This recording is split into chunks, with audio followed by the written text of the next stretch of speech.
Welcome everyone to this first session in our new Warhammer 40,000 Dark Heresy campaign.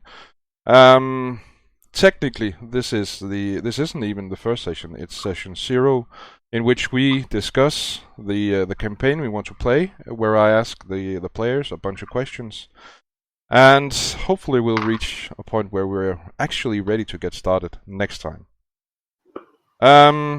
So, like I mentioned, this is a Warhammer 40,000 Dark Heresy campaign. This means that it is set in the 41st Millennium, and will be using the Warhammer 40,000 Dark Heresy First Edition rule set, published first by Black Industries and later by Fantasy Flight Games.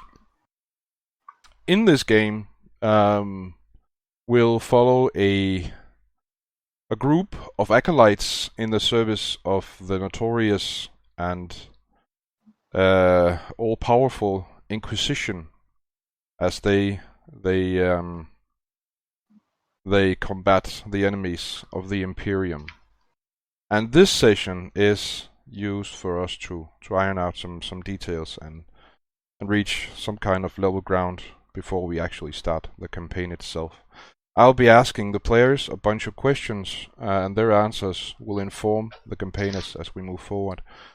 And other than that, it's basically just banter until we're ready to call it a night for this evening.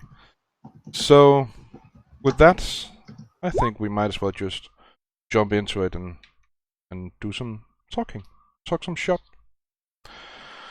So, my dear players, welcome to you as well. Hello there. So like I mentioned, I'll be asking a few questions and taking notes, based on your answers. So I'd like to get that over with first, if you don't mind. Let's see, let me find my questionnaire. Here we go. Cool. So, you guys will be playing acolytes of some Inquisitor. We still haven't decided on a name or even a faction for this Inquisitor, but we'll get to that in a bit. My first question to you guys is, which Ordo would you prefer that your Inquisitor is a member of? And a good one. A good one. Well, with lots of croissants. Lots of croissants. I think, regardless of the Ordo, your Inquisitor will be able to provide you with an endless supply of croissants if he should deem so. I do have some input on that. And before we hear that, I'd like to just mention the options, so that because we do have two players in this group who have never actually played Warhammer 40,000 before, and for those two players, this is a new experience. So basically, the Inquisition is an organization within the Imperium with a mandate to bring the hurt to all of the Imperium's enemies in all their many shapes and sizes. They are enabled to do so without prejudice, with extreme prejudice. Sorry, and with whatever means necessary, even if it means the destruction of a planet or even a system, to save mankind. This massively powerful organization answers only to the God Emperor himself, and to no one else. And within the organization exists several different orders, each focusing on a specific threat to the Imperium. The three orders, the three major orders, there are several more than these three, but the three major orders are Ordo Xenos, Ordo Hereticus, and Ordo Malleus. Ordo Hereticus is, as I understand it at least, the largest of the three orders. Which one? Sorry? Ordo Hereticus. Yes. And its its focus is the enemy within, basically heretics, witches, rebellious factions within the Imperium. Ordo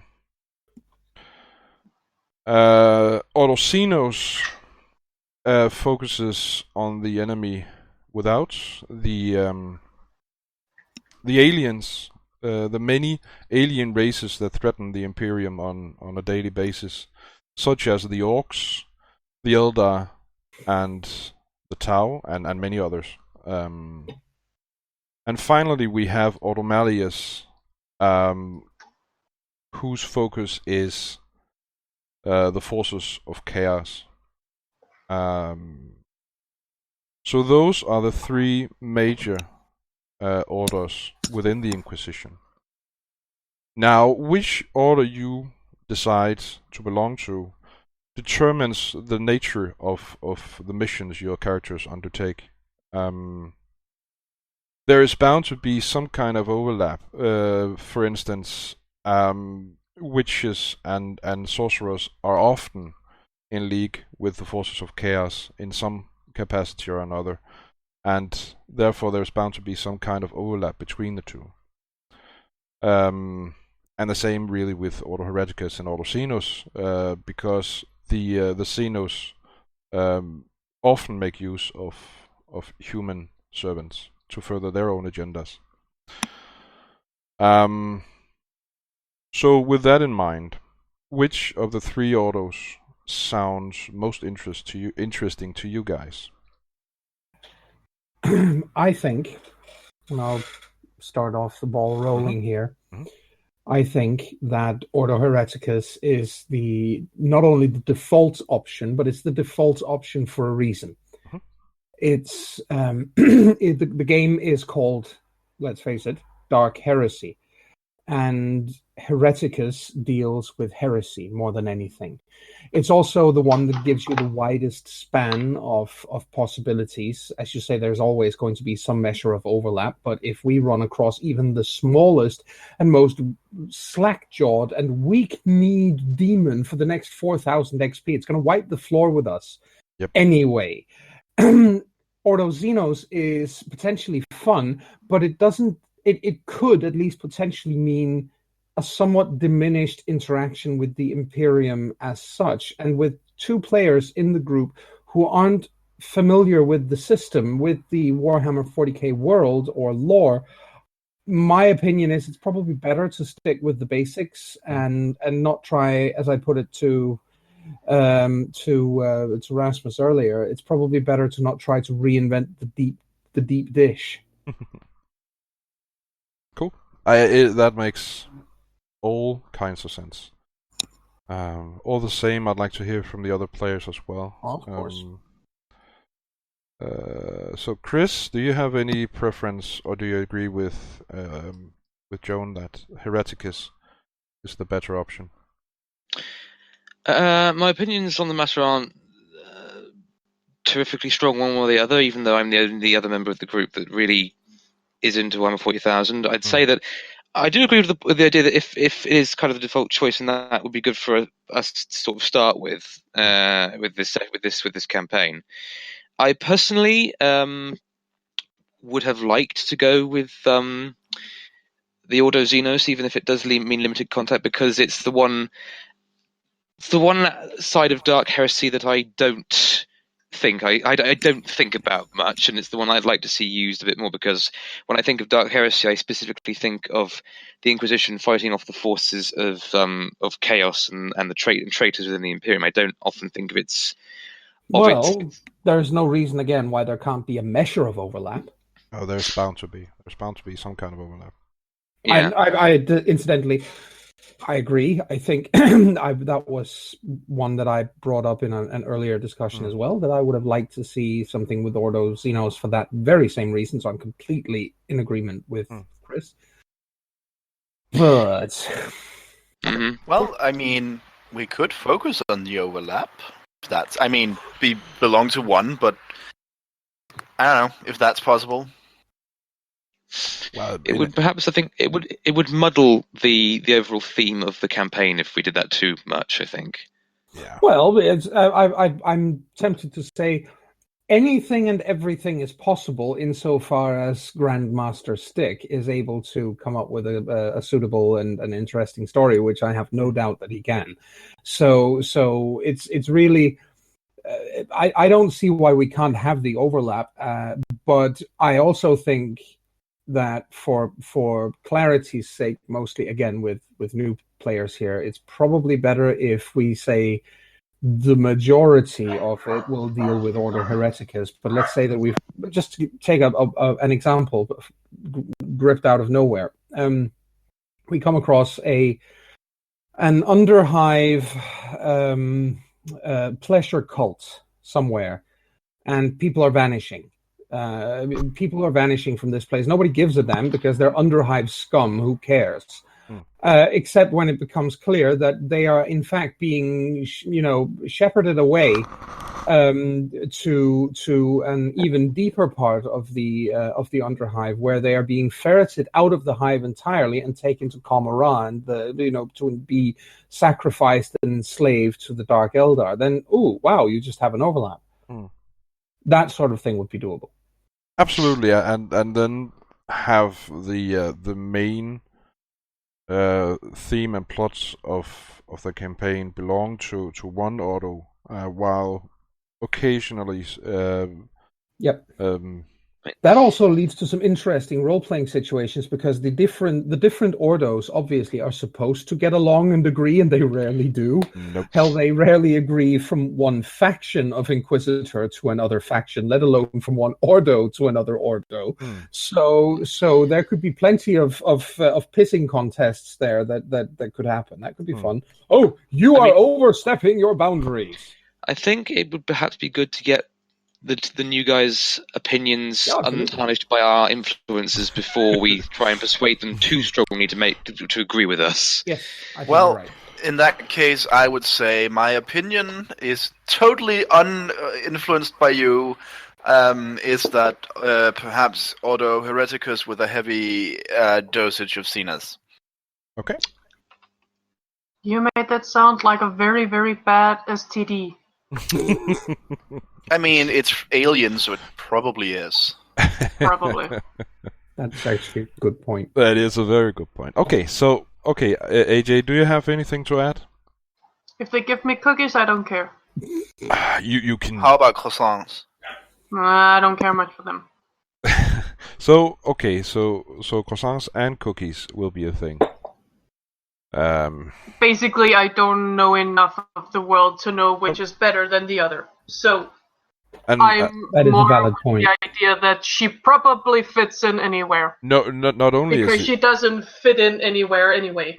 Not only is it a valid point in and of itself, it also really, to a large extent, plays on the idea that not every citizen of the Imperium knows everything that goes on within the Imperium. Often, they know very little beyond what happens on their own small planet. Yeah, or even their corner of the planet. Exactly. Or spaceship. Or spaceship. Yeah. Thinking about the scale of it, I mean, we don't know half the stuff that's going on around our own Earth most of the time. So, and I have no idea what my neighbor is doing, let alone what they do next country over. So then again, the next country over is Sweden. I reserve the right to not know what they're doing. I mean, for the most part, Joan, if you want to know what the neighbor is doing, all you have to do is look out the window, because they still haven't put up blinds. and there's suddenly... I'm trying to not look at them. They like each other a lot. Yeah. Let's leave that right there and just accept that we appear to have collectively come to the decision that we want to go mostly Ordo Hereticus on this one. Okay. That sounded like a very bad STD too. Please don't say it that way. Hereticus. You're going to hear the words Ordo and Hereticus a lot, AJ. You're going to hear a lot of... It's fine, but saying going Ordo Hereticus on people, it just makes it sound bad.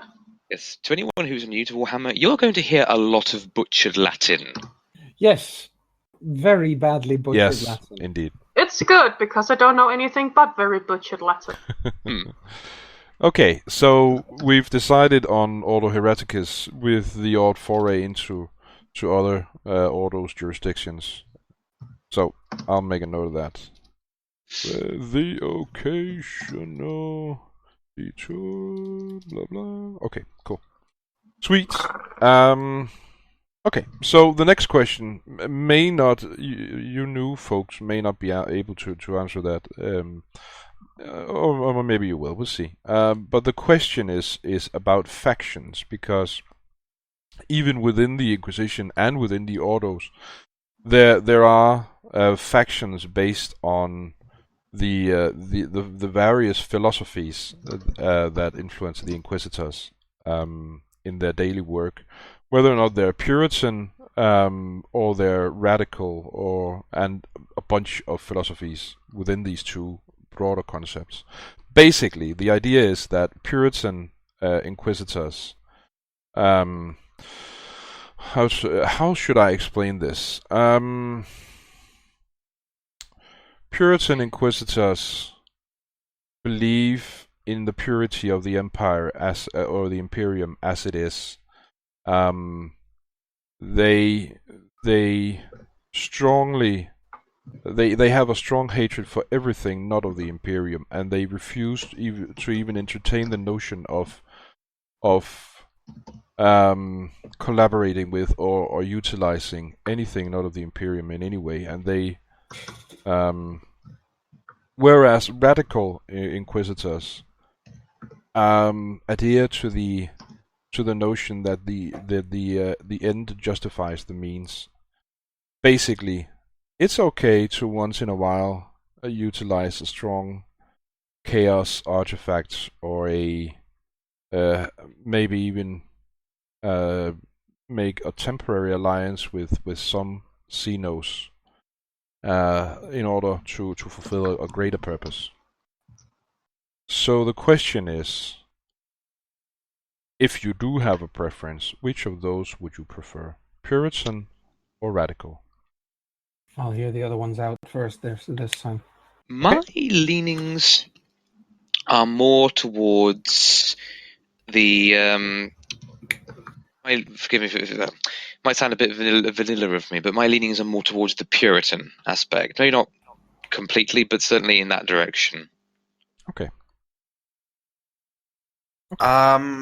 As for me, I can do either.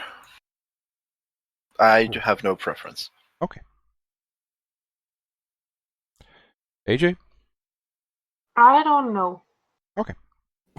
Well, then in that case, I'll add mine. Mm-hmm.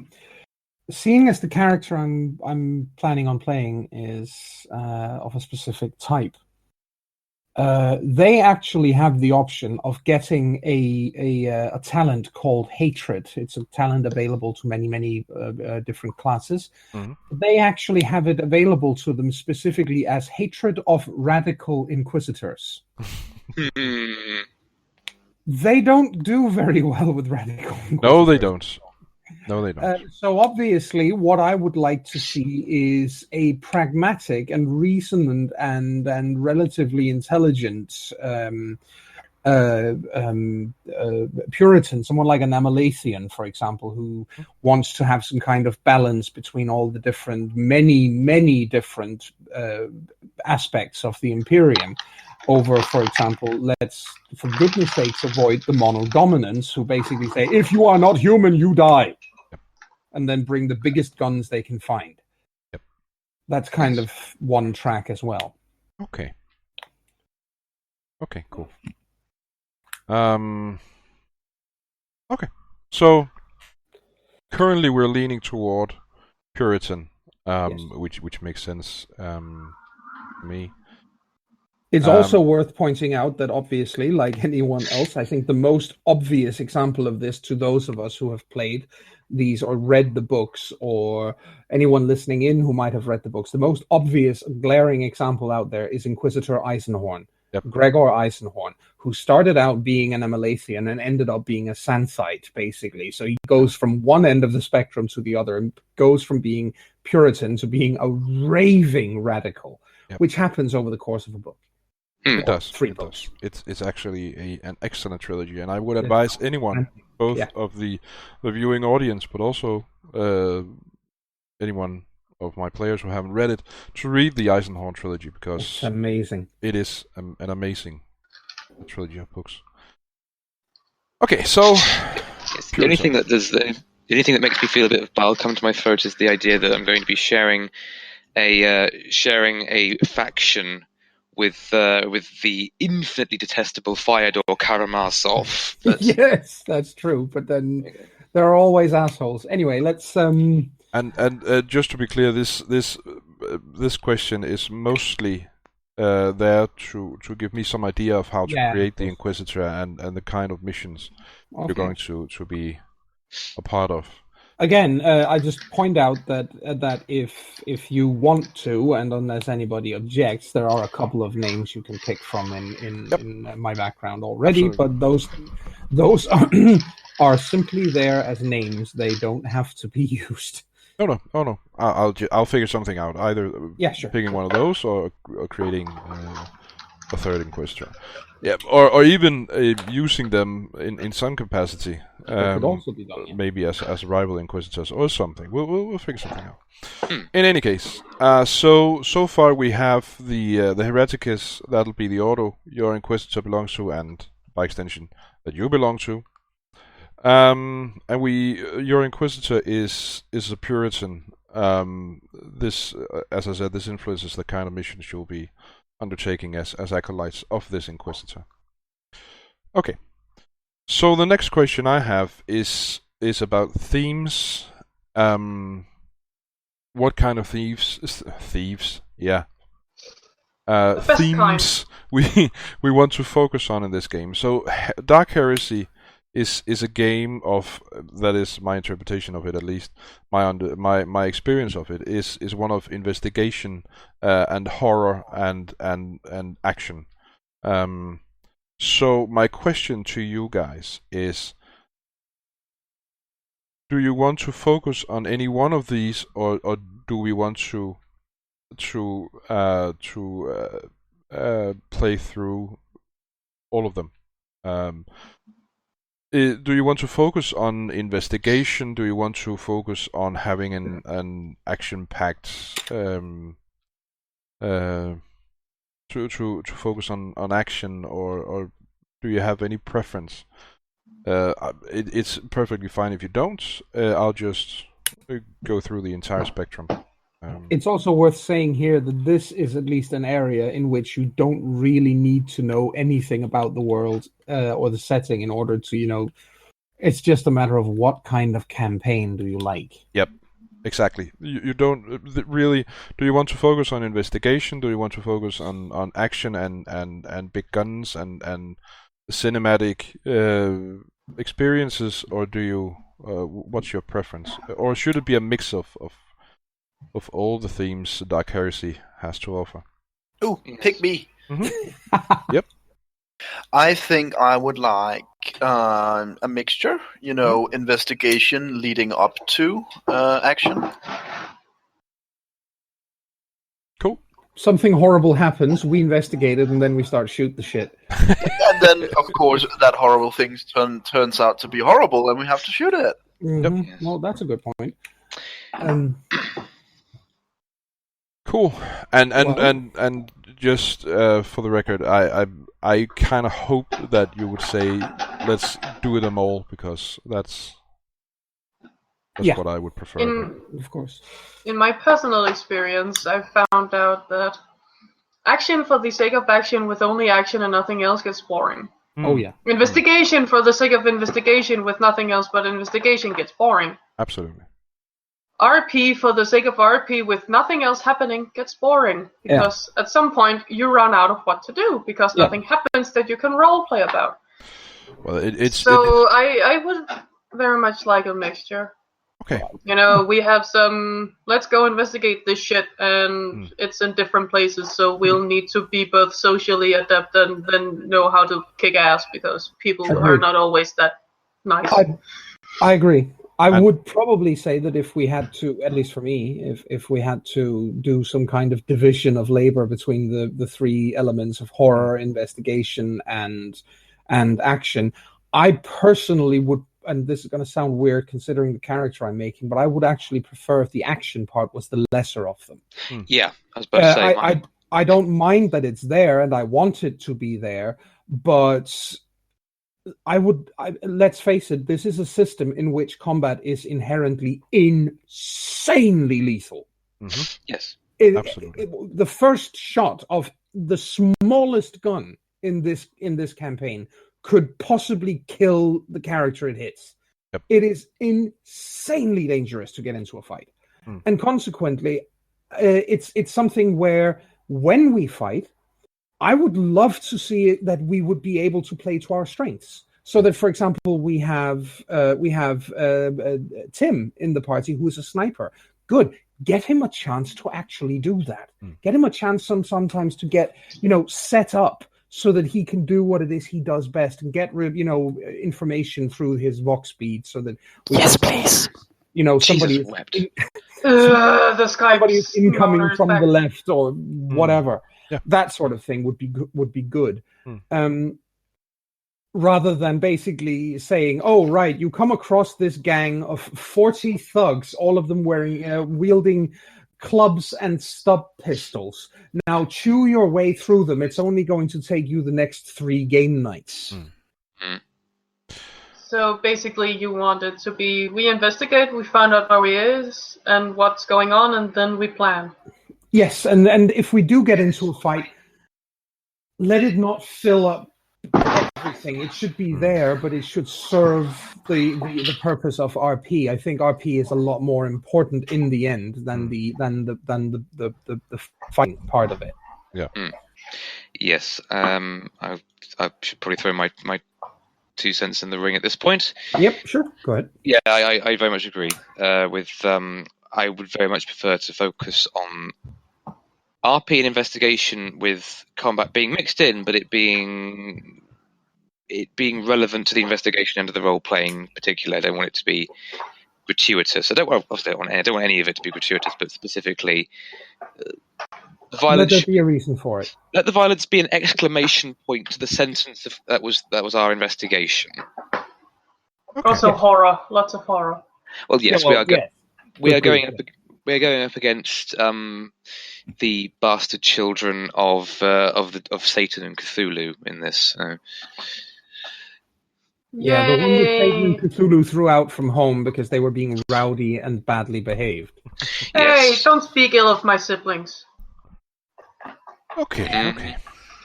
I rather like where this is going, and yes, horror will absolutely be a thing. There's if you can't play Warhammer 40,000 without horror. It simply cannot be done. No, it can't. That's why it's the grim darkness of the far future. Yep. Oh, yeah. And not yes. Okay. It spawned an entire theme. Yes, There's it did. only something called the grim dark because of this setting. Yep. So it's going to be a thing. There's going to be a lot of it. Yay! Okay, so cool. So what I'm hearing is a focus on investigation and roleplay, social roleplay as well, with action there it'll serve to enhance your investigations and their outcomes. And also, what I'm also hearing is make sure, and this really is a no-brainer for me, to make sure that everyone has a role to play. For instance, that Tim has a role to play, even though he is a sharpshooter specialist. He'll have plenty of opportunities to shine, regardless. So cool. That works for me. My next question to you, fine people, is about downtime and whether or not we want it. And by downtime, I mean the period between the missions you undertake. Whether we want to focus on that or we want to jump from mission to mission and basically get to know your characters during those missions, or do we want to get to know your characters through downtime as well?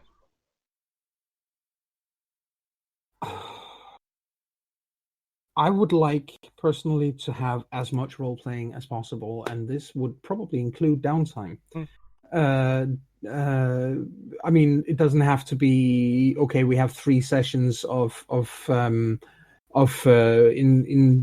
intense investigation, and then we have a session where we do absolutely nothing except sitting around. I have every confidence that you will be able to give us at least something to, interact with during downtime.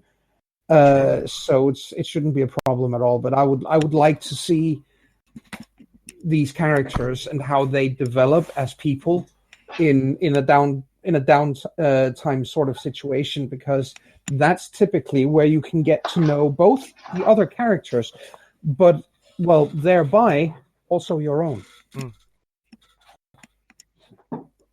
Okay. Agreed. Okay.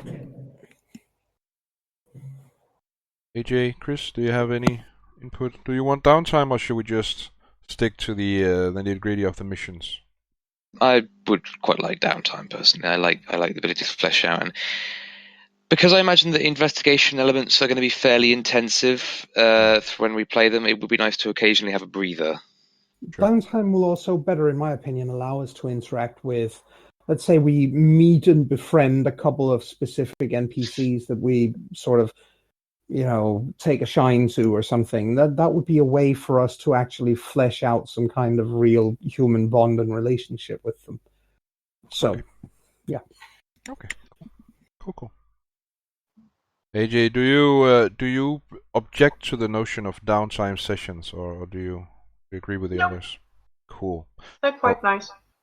And then there'll be a thing. What exactly is meant by downtime? Really, I think it's just getting to know your characters in a non-mission context, where we see who they really are and not who they are as agents of the Inquisition. So cool. Cool. That'll be a thing as well then. That won't be a nice video of Medea. No, because she has She has and a also lot of skeletons in her closet, quite literally. Yep. Oh, it should also be mentioned for our words, for our listening audience or viewing audience, that the players have already created their characters. Mostly. Some of it, at least. Mostly, yes. The character lineup you watch, you're looking at if you're watching your screen, is actually up the characters. So those are the characters you'll get to meet whenever we kick off this campaign. So, okay, but my last question for tonight is do we want an introductory session where we get to know the characters, or do we just assume that they have already been press ganged into the Inquisition and dive straight into the first mission?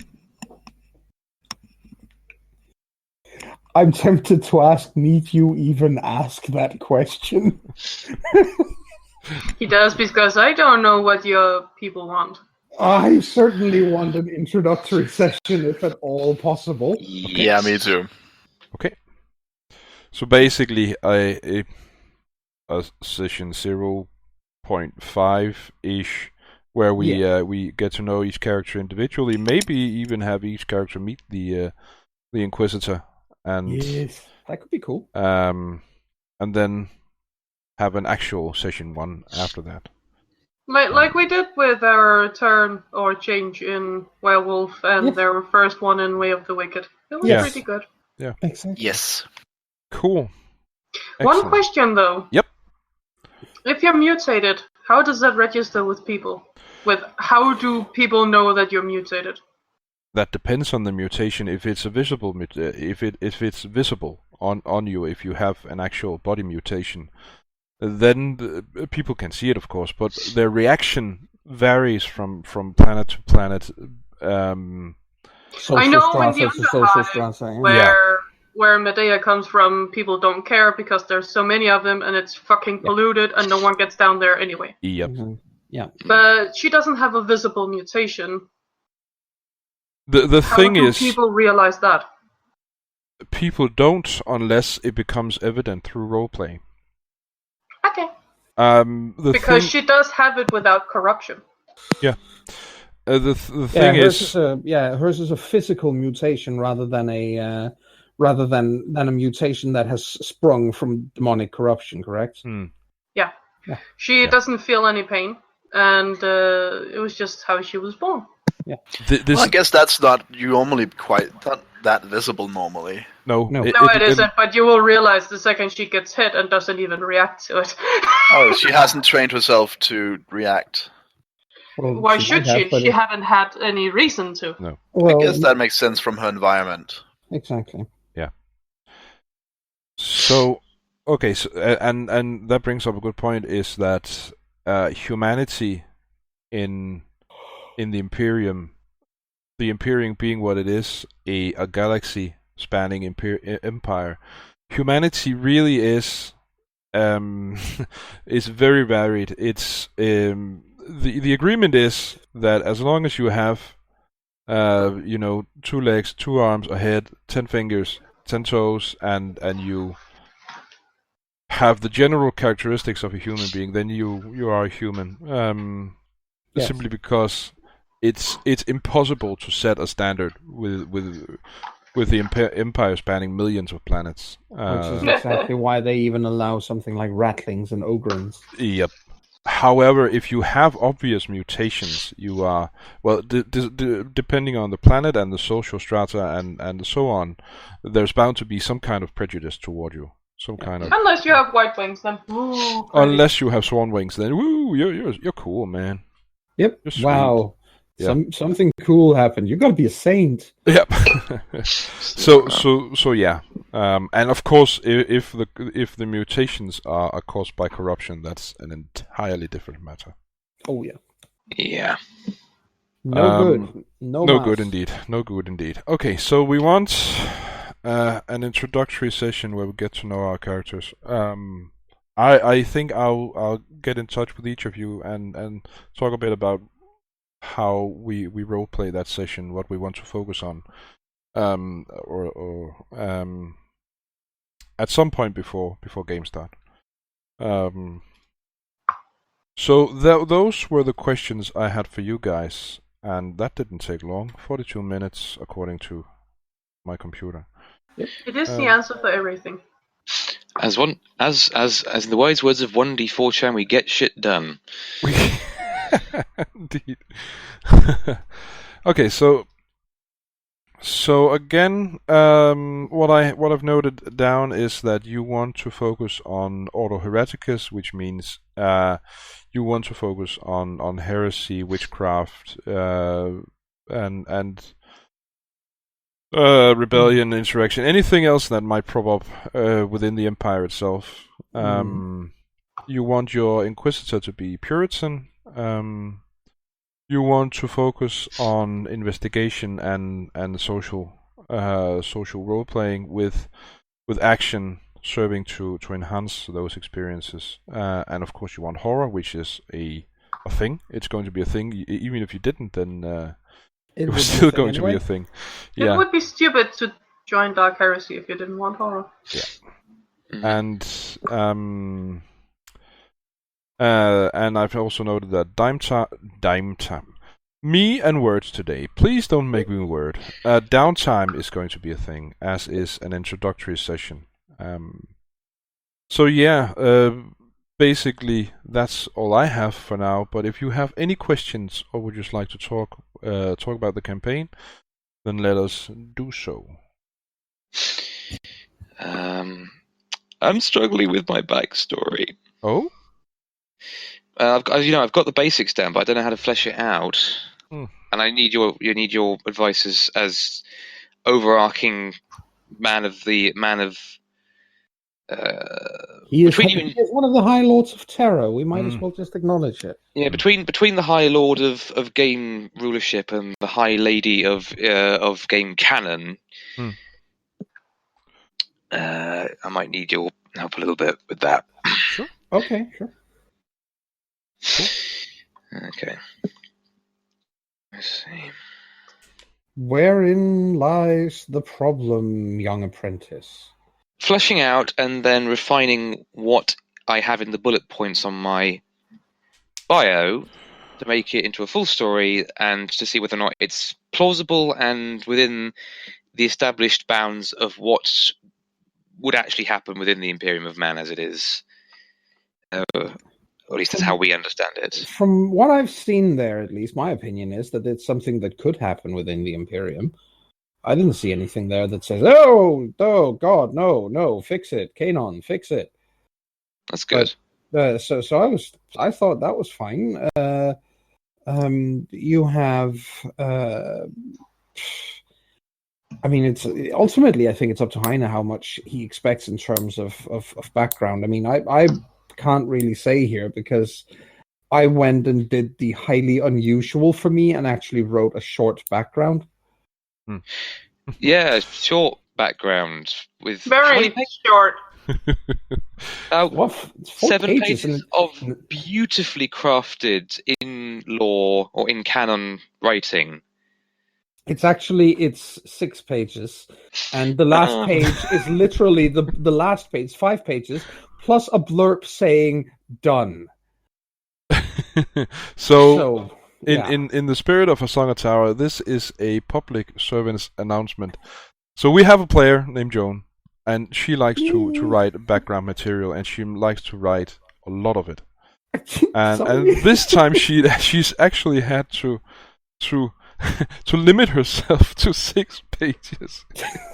I was say, but yes. Again, I would say that I'm not jealous.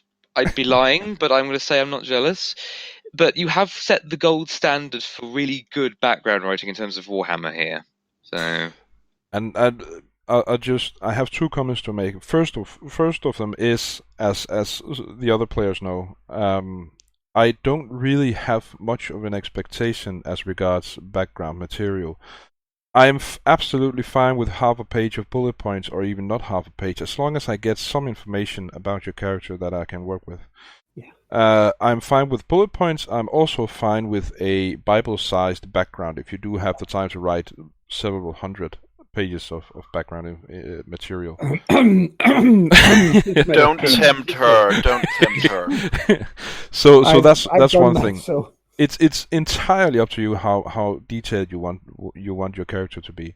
The second part is canon. If you write something that is not canon, and we reach the agreement that it works better than the established canon, then I have no problem with it whatsoever. I am the Emperor. Yep. No, I was about to say within reason. And you being the God Emperor is not within reason. Ran away and became a man in a body glove. Yep. Exactly. That's what you call skulking on your responsibilities. Yes. All he did was actually just leave a recording of his own voice behind. Yep. So that is why they think he's inside the throne. But in reality, he's running around playing. Of course, we'll need to explain. Somewhere else. We'll need to explain the beacon and a lot of other stuff. So that might not be a thing anyway. But my point is if that you shouldn't worry about setting canon unless it's something that breaks a central part of the setting, such as you claiming to be the God Emperor. That might be bad. Or having founded an order within the I don't know, a chapter within the Adeptus Astartes or something like that. Nope. But smaller details I would like very much to be up to you to create and yeah. The Imperium is big enough. The Imperium is big enough. Almost anything you can imagine in terms of a dystopic, futuristic setting where shit happens all the time. Yep. And Medea weren't shut down the second you found out what she's been living off of. So Nope. it's fine. No. Well, most Inquisitors are extremely pragmatic and say, oh, wow, you've done something really icky. Okay, you need to die or work for me. Exactly. I have an idea that the reason she went along with it was because she was promised food or something like that. Well, the thing about the Inquisition is you don't really go along with it. If they want you in the Inquisition, you become a part of it or you die. Yes, they don't give you an option.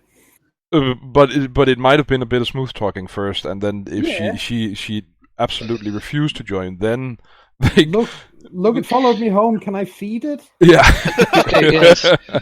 I have a feeling with Medea being such a free spirit as she already is, they would have to, either, well, we're gonna murder you if you don't agree, then she'd go, then murder me. Mm. Mm.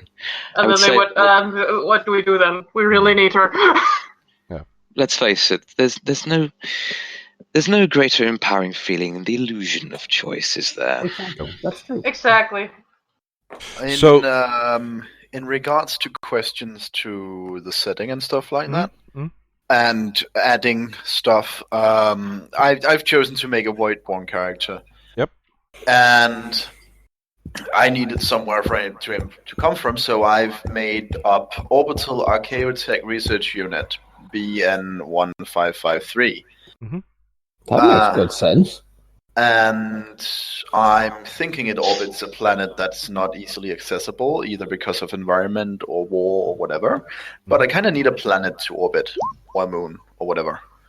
Sure. That's a really good idea, actually. That works. And yes, Joan, could you possibly turn down your input? My input is too high, is it? Well, it certainly echoes. Okay, I shall turn down ye olde input. Basically, you need to help us because he's going through 2 times because he's very All loud. the way back up there. That's... It goes up on its own. Yeah, it does. Okay, so I'll go close the door. I'll be back in 2 seconds. Sure. Thank you. Meanwhile, Chris, I don't know if it helped your actual what you're struggling with, but yeah, don't worry too much about canon and don't worry about writing several pages of background if you don't have several pages of background to write. It's totally fine. It's back. Welcome. And here I am thinking that just for once I had actually not overdone it or anything, and everybody just gives me a hard time about it. Didn't say I'm not giving you a hard time. I'm complimenting you. It's fantastic. It Next really time I'm is. just going to give you 200 pages. Oh, Jesus wept. Well, basically, I don't mind the long background stories you make because I've spent several hours reading the stuff you're writing on Song at Tara too. Oh, cool. And I find it... Yeah. Ooh, what happened next? No, there isn't any more! Joan! Yep. Okay, well... Anyway, I need a world. Yes, if you look at the map in row 20... yes, I have looked at them. I assume a death world or a war world would be... War world wouldn't be wouldn't be a thing. It would be interesting, but it wouldn't be a thing because they are usually orbited by all sorts of military. Fair enough. I can only see a very small corner of the map. I should say. I don't know if that's for all of us. You can always zoom out in roll 20. Yeah, well, I've done that. I've zoomed out as far as I can get. Yeah, she's only try updating. Yeah. You should I also, in regards to that, have a question because it appears that Scintilla is a gas giant. Shouldn't be. Exactly. Scintilla is... there we go. Much better. Is actually noted as a gas giant. That's weird. Yeah, it is in this map. Because it's not described as one. Nope. Okay, well, disregard the gas giant. It looks really weird. Yes, disregarding the gassiness. Did it work? It's not actually. It's not actually a gas giant because the gas giant would be orange. This one is red and white. True, I that's a suppose, good I point. suppose. Yeah, it is a little bit different from Pry, which is quite close to it. I- in comparison. I think it's because it's just meant to say this is the main capital world. capital world thingamabob. Yeah. Yep. Yes. A few of them are unique like that. Yeah. Yep. Okay, so So possibly a death world then. Okay, the other thing I need. Sorry, go on, please, Chris. You first. The thing I need to decide is which psychic discipline am I starting him with? All of them. No, Scrotum tickling. I must have missed that section in the core rule book. this Oh is yeah, you probably did. this is another public service announcement for those of you who haven't been listening to a Song of Tara or possibly our Burning Wheel Anything campaign. else I'm in? Yep, this is going to be a thing for you. You'll hear lots of this. Yes. And not only from him, from the rest of us too. Yeah, This is but not- Rasmus this is Rasmus. is not going to be PG. I think I can promise that much. No, it won't. Okay, so to answer one question at a time, we'll take the death worlds first, and then we'll focus on disciplines after that. So Sure. basically, within the Marcane Marches, which is the subsector above Golgana Reach, there should be 2 death worlds as far as I can tell. Klebo and Heat. Yes. I can see. Wait, is that which one is that? You know, I'll just do the old Thingy. shift ping. Oh no, those are dead worlds, not death worlds. Well, That's true. There's a point of difference. A dead there world is. well. But There it is- does have a there is- death world called Carrick. Yeah, that's true. So let's see if we can't find one a bit closer to Cincinnati. We can't. There's Mortressa. I'm not sure where is that. That's in the Atlantis. It's also mentioned in the document you sent us. Yeah, What are we looking for? A death world or a dead world? a death Death. world. I think aside from that, the closest would be Woe. Is this the place where I shamefacedly admit that I absolutely forgot to download that resource document? Which one's this? I The haven't. one that Heine made? I haven't actually. The only thing I've made was a document detailing Scintilla. Yeah, that's Oh, the right, one I right, meant. right, right. I haven't You actually. made it for me. No I read problem. it too. Yeah. I have yet to finish the actual introductory document, which may be a moot point at this point. But I'll finish it and I'll send it to our new players, our newcomers. Yes. So for closed death worlds, we have Mortressa closest. Then I would say Woe, and then Hadrick. Let's take Mortressa. That'll be the death world. Cool. What is a death world? The death world is, unpleasant. as I recall the term, a world that's inhospitable for mankind to colonize. Or, Mostly. in a few cases, there are a couple of examples in the Imperium of death worlds that have actually been colonized. The most famous of them being one called Katachan. Katachan, True. It's Katachan, yes, because it's on which a human colony exists. It's actually quite large, and they recruit some of the most shit-hard jungle fighters in the Imperial Guard on this place because they are used to fighting gigantic, many-mouthed, mandibled beasties from they're about the age of 4.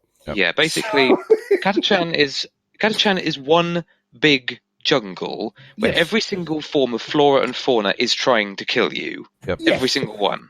Which means it is in fact a death world, because by all accounts, no, you should not be able to live there, and Yep. yet some people do anyway. Yep. So the Katachan jungle fighters are basically any There's a reason survivalist. why they look like a 40k version of John Rambo. About to say they're Rambo enthusiasts. Wet dream. So a death world is usually inhospitable. Yep. Yes, And a dead world is that's dead.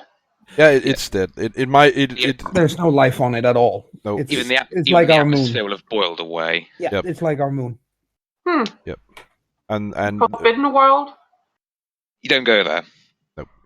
You're not allowed.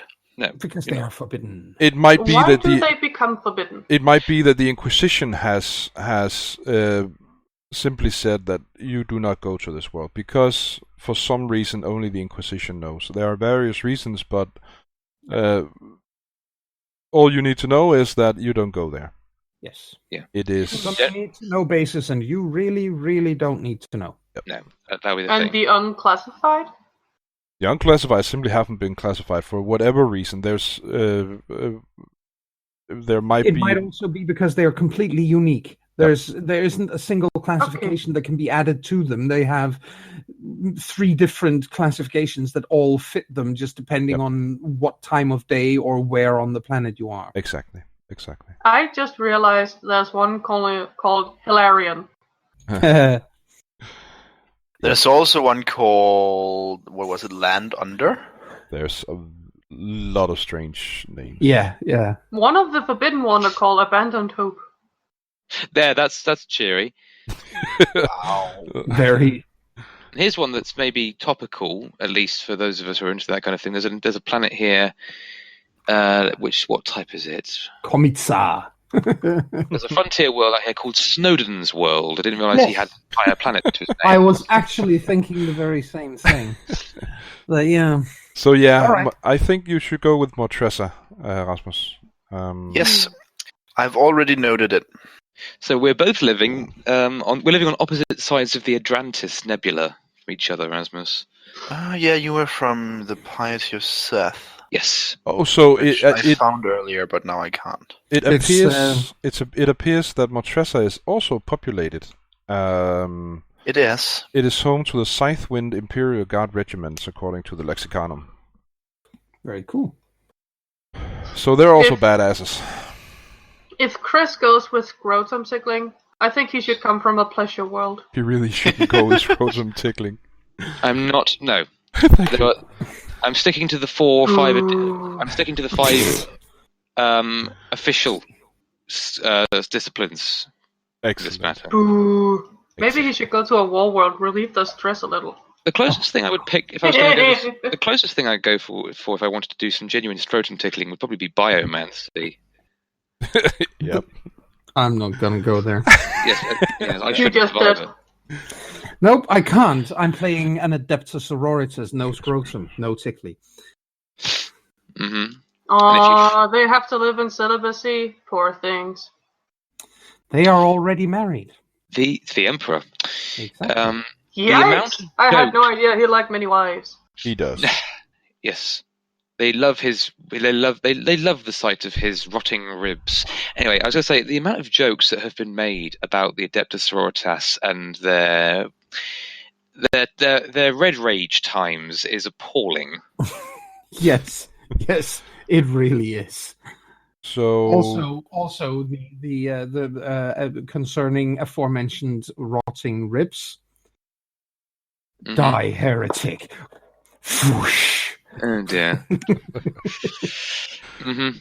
So basically, as far as the psychic disciplines go, I think since you're going to focus on, or we're going to focus on investigation and social interactions, I think divination and what was the other one I was thinking? Telepathy, maybe. I must admit, I wasn't that pulled by telepathy, not because I don't like the idea of gazing into people's minds, but simply because that way corruption lies. Indeed. So I'm thinking, I understand that divination is cool, but it does involve a lot of charts, unless we can streamline it somehow. But I'm sure that's something you can help me through as the master of the game in this case. Sure. So with that in mind, and considering the direction I've taken his backstory, and I think divination should really be my first port of call, I just have to make sure that I have any minor psychic abilities I have some useful ones for if we do get into a scrape. I've already picked Flashbang as a first choice, so now I need to look at a second. Cool. And also, Rasmus, because Mortressa is so... There are no details about it beyond this mention of an Imperial Guard regiment. If you would like to flesh out the planet, feel free to do so. You can always use me as a sparring partner in that regard. Sure. I mean, if it has an archaeotech research facility orbiting it, I'm going to assume it has some archaeotech. Yep. or Absolutely. tech to be discovered. I don't know what to call that. Oh, archaeotech is a fine word to use. I should probably mention that such an installation, such an orbital station, would be frequented by the Adeptus Mechanicus. Yes, I imagine so, since it's an archaeotech. Yeah, they would be very, very focused on whatever it is that's down there on the planet. Yes. The only yes. I'm looking on. Sorry, sniff. I'm looking on the Calixipedia, which is where I got all that information we found out last week about the piety of Seth. Calixipedia. Or Yeah. Mortressa. Yeah, and it pretty much says, it pretty much gives you the exact same thing you mentioned. There's not much information to go on apart from the Southwind, but it does mention that this particular Death World is also one of endless jungle. So Okay. just if you could, we can disregard that if we want to. I mean, if again it's you and Rasmus's call on this one, I'm just putting that out there. Sure, absolutely. Well, I'm fine with it being a jungle, but if you, Rasmus, has some other idea in mind, that's cool too, because... I mean, I'm orbiting the planet. I don't have anything to do with the actual research of all technologies. So for Tim, it doesn't really matter that much. Okay, then it's just endless jungle. Nerd. With the occasional technological wonder. Yep. It might be that it was made a death world by whichever ancient Xenos thing existed there. It may have been that there was a human settlement there that got splattered by an ancient Xenos, which would explain why there's archaeotech in the first place. Yep. Are you daring to suggest that there may have been aliens who could actually defeat the perfect humans? Yes, I am. In fact, suggesting that because it happened before the age of the Emperor. That's true. If it's before the age of the Emperor, then the foul Xenos could have destroyed them because there was no protection. True. Indeed. Not that the Inquisition wants the average citizen knowing that, of course. No, of course not. Because, of course, according to the Inquisition, the Emperor created man in his image. Yes. Oh God, it's Christianity all over. It is. It's a very, very fundamentalist form of it all over again. Yep. In many ways, yes. If and they even have their own version of "I died for your sins." That guy's called Sanguinius. You remember him? And he had wings. He had wings, and he was pretty. He was a birdie. Though I'm pretty sure Medea don't know much of all that shit. Nope. She's lived all her life in the Underhive. Probably not now. Don't talk shit about his fabulous fucking hawk boy. Yes. So I love that. So that's really another thing, is that you can always reflect what your character knows in his or her lore skills. Well, I don't have any. Then you really don't know much about the Imperium beyond what's on your orbital station. Nope. Can't obviously, Medea doesn't read. All she's known is the scummers of the Underhive, and the little she knows of the upper hives and richer people is they have money and taste better.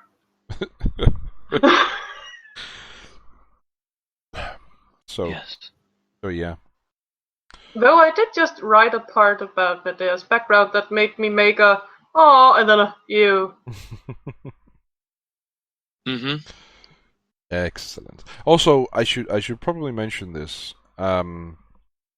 I've mentioned before that the game will take place within the Calixis sector. Specifically, we'll start on Sincida, the capital world of the Calixis sector. However, their Fantasy Flight Games released a second edition of Dark Heresy, relatively recently, a couple of years ago, I think, in which they presented another sector. They created another sector for that game, and I'm going to steal from that game as much as from that sector as much as I possibly can. Organizations, ideas, events, phenomena, NPCs, etc. Yep. And because why not? That makes all the sense in the world. Yep. It's called the Ascalon sector. Not that it'll have any So basically, it's Chris's character's sector. Oh, dear viewers, Rasmus has been, and Rasmus and everyone else who's gotten in on this has been teasing me about the unusual name my character has, just because it happens to not be very Latin. No, that's not it. I just keep forgetting. Actually, if I think of anything concerning his name, is the first thing I keep thinking is of the city called Acre, which would be relevant. It's a crusading city. Yes. Yep. Yes. Acalon. It's not difficult. Acalon. Apparently it is. Rasmus, acceptance. Rasmus, let me try. Ginger snap. Right. Rasmus, I'm coming over to dick punch you, and Aya, I'm coming over there to give you a very stern talking to, because I'm not going to, I can't bring myself to hit you. You're too lovely. Fine. I'll remember that his name is Accountant. Anyway, we also need to come up with a starting date for this game. It sounds like a good idea. How about tomorrow? Nope. No. I agree with AJ. 425999M41 sound good? What? Using Imperial dating system. So basically 38,000 years from now. Oh, thank you. It's a bit too late leaving it. So we've got either extreme too soon or extreme too late. It's going to have to be sometime next year. Yeah. Yes. No. I would say there are things supposed to happen at the turn of the 40th to 41st millennium. I mean, it is Warhammer 40k. Mm-hmm. But when you leave M40, which is Millennium 40, and move into M41, rather, when you leave M39 and move into M40, obviously, that's where there's supposed to be all manner of horrible stuff happening. There's the Tyrant Star, as I recall, there's something called in this setting. So I would suggest maybe in the last few years of the 39th. I would argue that that's slightly flawed time stamping, because the year for us now is 2016, and we're technically in the third millennium. That's... So if it's 40,000 to 4999 is the 41st, 41 to 41,999 is the 42nd millennium. Yeah. So I know. I just want to note that I find it extremely cool that I talk start dates and you start talking. You go into all sorts of technicalities about the dating of the setting. Sorry. When all I was talking about is when do we actually start this game? Tomorrow. Yeah, that's how. That's how I understood it, which is why I said tomorrow, but I don't think the others got it. I don't know, but I'm in character, damn you! Don't stifle my creativity! Oh well. But no, you did see, it was agreed upon before this that it would have to be starting sort of in 2017 rather than 2016, because we just don't have enough time in the remaining few weeks we have left. Let's just skip Christmas. Yeah, let's skip Christmas. My family will delete. I was about to say first, if I skip Christmas, and quite ironically for the topic of Christmas, my family will actually crucify me if I miss it. So but you can still play, right? No. I think we'll be a tally short next year then. Yeah, that would be bad. Let's not do that. That would be bad, because he needs to react to the kiss he got. He needs to. Yes, let's. That is neither here nor there, though. Let's discuss. So, without mentioning tomorrow, or the day after tomorrow, or any other time that's not sort of within a reasonable time frame, when do people want to start? ASAP. Yesterday. Good one. I would say, let me take a look at 2017, right? That's what we're talking about realistically. Yes. So there is the 3rd. Yes, there is Tuesday the 3rd. I'm good with Tuesday the 3rd. I have no problem with that. Yep. Not seeing any problems with that myself. Okay, I so start school that day, but I can play in the evening. okay, so And if we do that as the session 1/2, where we meet the Inquisitor and so on, you don't have to have the great big, done deal story ready or anything. It'll be a meeting of light RP and white wine. Okay, well, that might work because that gives me an additional fortnight to create. Yeah, it does, and it starting. also gives you, quite importantly, I think, at least I would think as a GM, it would give you some idea of possible interaction patterns between the characters. Yep. Exactly. Okay, so the 3rd of January is the start date for this campaign. So, and that'll be session 0.5 intros. Yep. Okay. Sounds good. Cool. So And then this will be Tuesdays. choose every other Tuesday, because I'm fairly certain if I say every Tuesday, Annie will decapitate me. Yes, I think that's Yeah. a very solid. I think we have every reason to believe that's going to happen. Yes, But you can still think- GM, right? I think. Christ, I think in fact. I think, in fact, that the rest of us guys may have to band together, wink, wink, nudge, nudge, hint, hint, hint, say no more, for some time next year when a certain big date might or might not be happening, and actually come up with a nice big bouquet of flowers for her. But because, by fucking God, has that woman got the patience of a Jove? She does. She does. What special day? All right. I'm confused. Okay, so 3rd of January is and so Chris, are you still okay with playing from that'll be 6 p.m. to what is that? 22 p.m. your time, or So would you prefer? 6 to 10.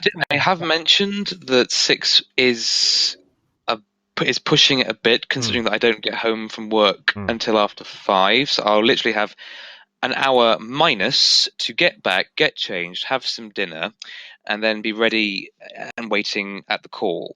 Okay. So I'll give it a go. And if I after the first few times I find it completely incompatible to my evening routine, I'll let you know, and we'll see if we can work something out. Okay, cool. Yep. That works for me, and that's that's what I've said all along, that we can try it out, and if it doesn't work, we'll figure something else out. Yes. That also fits perfectly into the schedule. We play today, we don't play the 27th, and we play the 3rd. Yep. Yes. Absolutely. Yes. Cool. Let's see. For the record, by the way, I think this is just a purely character creation thingamabob. Yeah. But one of my starting talents, Heine, is specifically hatred. Pick one. And seeing as I didn't want to actually pick one until I knew what the game was going to be all about, I have now decided that it's going to be hatred heretics. Okay, cool. Works. And I'll go hide in a corner then. could you remind me what that actually does? Hatred. It gives me a +10 weapon skill, which Against obviously isn't going to be all that much amazing awesomeness for a Sister of Battle, but it's but it gives +10 weapon skill against creatures or people of the hated subgroup. Cool. And I can choose between, on this rank, heretics, mutants, and psychers. Okay. I didn't want to hate 2 party members overtly. No, that would make for interaction quite hard. Mm-hmm. Yep. Okay. Well, at least I'm under the Inquisitor, so she'll have to have a very good excuse to murder me. Indeed. Absolutely. So, any other questions we need to take care of? I think maybe if people had any, last second, I don't know, about their the character creation thing, and if not that, then without actually going into out and out role playing, it might be an idea maybe for each of us to have a chance to introduce our characters, just to the so that the others have a slightly better overview over them, and so that the listeners know about them as well. Because obviously, we have been talking in chat for almost 2 weeks now, a week and a half, about these characters, and we have all kinds of ideas flying around. None of the players have heard or seen anything of it, and it might be a good idea to just give them just a few bullet points, basically. Okay. Well, let's do that first then. Basically, have each player introduce their character. The basic concept. We don't need to go into too much detail yet. So, who wants to go first? Who wants to sing? Sure. Okay, cool. Let's hear it. How basic does it need to be? Just name, where she's from, what kind of character she is, and yeah. Medea, a name she gave herself because she didn't have one. She is from a hive world, Shintella, where we start. Very little, and what she is a slithery little eel no one can catch. Cool. And just for the benefit of the listener or the viewers, Medea is on the screen you're looking at now, is the second character from the left.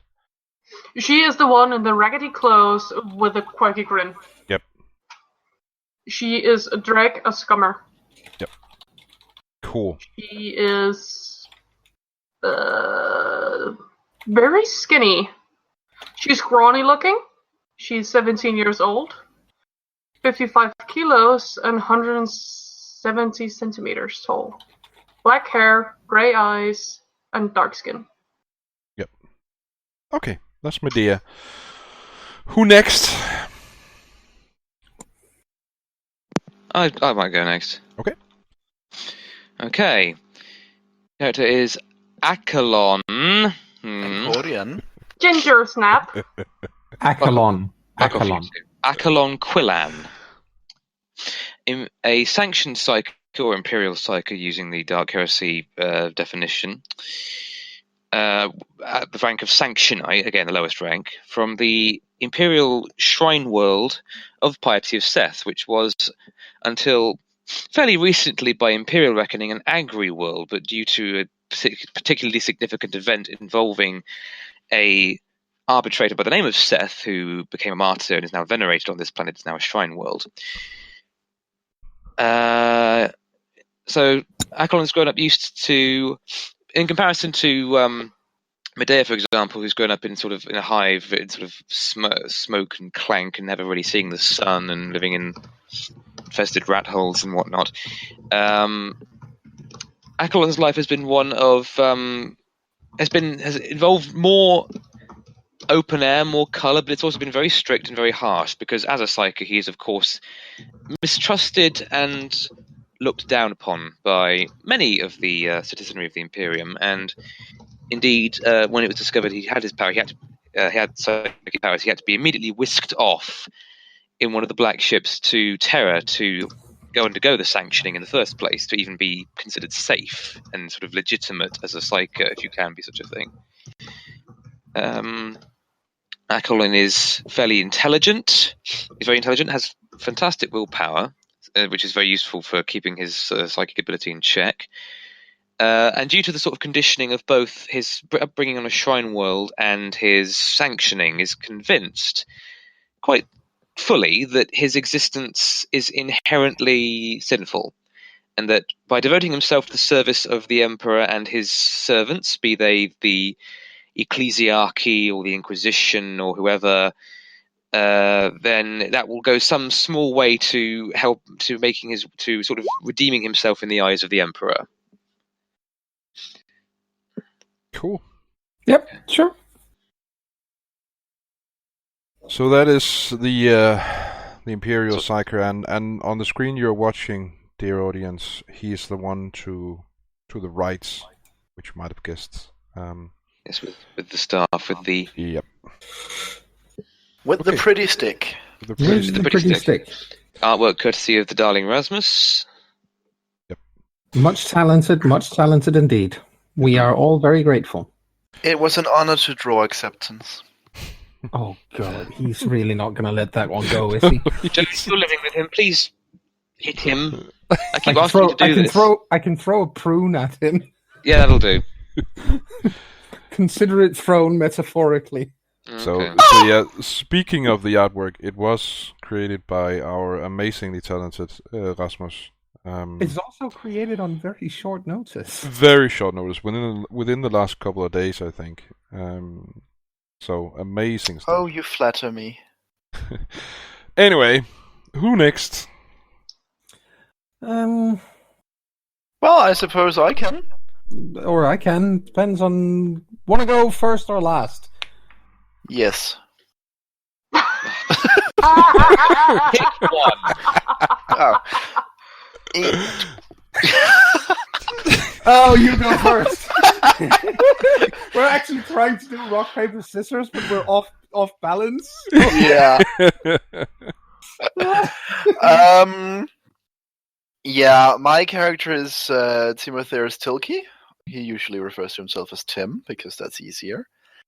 He is, as mentioned earlier, from an orbital archaeotech research facility, which, doesn't mean he's got anything to do with that. It's big enough that, yeah, people live there.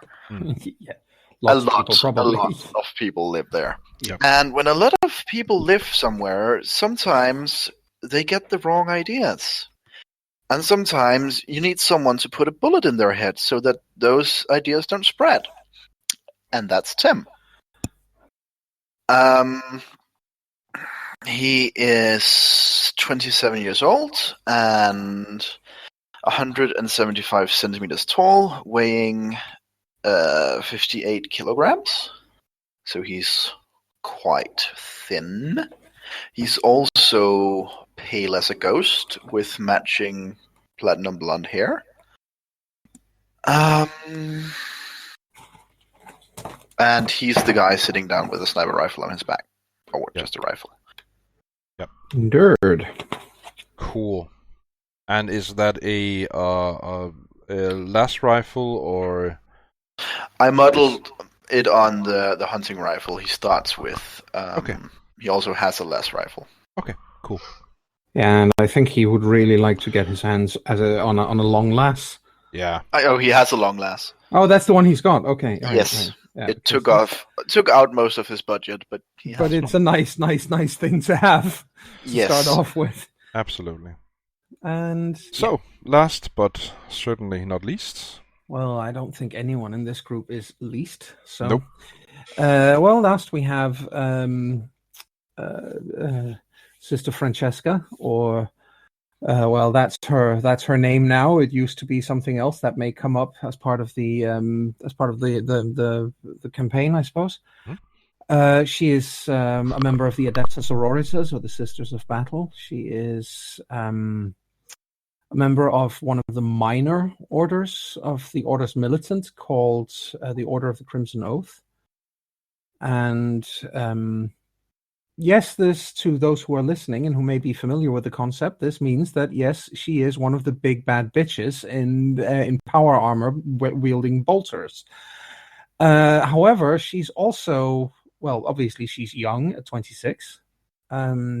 She's still at the starting rank, so it's quite young for any character in this setting, really. And she's tall. She's about 6 foot. Actually, she's 6 foot clean. Don't ask about her weight. You never ask a lady about her weight, but, well, being a Sister of Battle, she's physically well trained. Otherwise, you can't squeeze into that power armor. She's got blood red hair, because all sororitas of any given order have a fairly uniform look. They all have their hair cut the same way, it's dyed the same way. Their armor is obviously identical, and so on and so forth. So they come across as pretty standardized uniform troops. from this one particular order. And Francesca is first and foremost I thought of her pretty much as a paladin type. She's an inherently optimistic person and a decent one. She wants to think well of people. This is something that some of her trainers and older members of her order and so on have commented on being something that she will hopefully grow out of, because optimism is unseemly. She doesn't quite get that point yet. She really does want to think that humanity is in some way a great and blessed race, and that the Emperor really is as good as the stories go, and consequently she sees herself as responsible for the Emperor's people. Whenever she can help them, she will. So yes, she is, it's not, what was it you called it, Rasmus? She's not lawful stupid, she's just stupidly kind. Well, that was in reference to Sulema. True, my own character. She was stupid good, because she was kind of stupid. Yeah. I don't know if there's a slight element of it here, except that Francesca isn't dumb. However, she does have a problem with perception. She doesn't spot things readily, which means that she might. I choose to see that in her case as a matter of her perhaps not being too. She doesn't look too closely at people once in a while. She wants to believe the good in them. Cool. One last thing about her. Sorry, one last thing about her is she's from a planet, originally from a planet called Talarn, which is a desert planet in a completely different part of the Empire. It's a different segmentum, as it's called. Talarn is a desert planet. It's home to another group of very, very famous Imperial Guard regiments, the Talon Desert Raiders, and they're very Arabic in feel and in look and in aesthetics. So let's just say there's no question that the hair color she's got now is in fact not her own. She's got Middle Eastern features in every respect. Cool.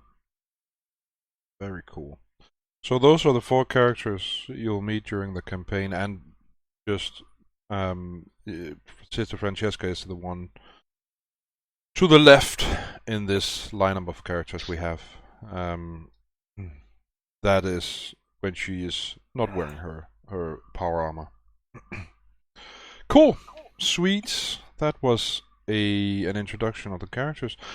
Do any of you have any questions about character creation? Are there anything we need to look into about that? Any game mechanics you're not quite sure about how they work? I have one question. Yeah. Which is not so. It's mostly to do with how I need to plan out the characters' potential progress, because of course Sisters of Battle are broke necessarily. They don't have money. If they do have money, they give it away, preferably to the church, and if not to the church, then at the very least to the immediately needy in their surroundings. So she doesn't actually own anything except the equipment that she is given by her order or by the Inquisitor on behalf of her order. And of course, this also means that such things as new equipment and new weaponry, as it's described in the class, it's something that she requisitions from the order. Is that going to be at all possible for her, or should I basically just say, nope, you start out with the bolter, that's a big bad bang bang to begin with, and that's what you have for, forever? So what we'll do is we'll have the Inquisitor have a direct line to someone within your character's order, and Good. Because I would be so sad if I can't get flamers. Flamers are awesome. No. I am partial to the assault cannon, though. The assault cannon is just all kinds of awesome, but it Yep. kind of, sort of, really doesn't. I like the idea of the heavy flamer, because It a looks heavy good. flamer in the hands of an Adeptus Sororitas, and you just have an iconic image for about 3 seconds before you vanish into a pile of blackened dust. Yep, absolutely. But yeah, we'll make sure that Yes. there's some kind of communication between your Inquisitor and your Order, and Yep. that's another thing. Is that I'm considering not going with the income system that's in the book as written. So letting the Inquisitor determine, basically. I would much rather have it be some kind of requisition system where you if there's something you want, then we'll see if you're able to get it, rather than you relying on the meager income you get as acolytes, which really isn't all that impressive. To put it mildly. Yeah. What are you talking about? It's a fortune. Yeah, no. So I'm Medea it is. so I'm kind of giving you or considering doing some kind of requisition system instead, and then having you're going to have some kind of pocket money as well. Well, if we find some along the way. Yeah, exactly. And if you confiscate any or whatever happens, there's going to be some kind of. You're going to have money somehow, but in terms of equipment, I'm considering, as like I said, some kind of requisition system instead.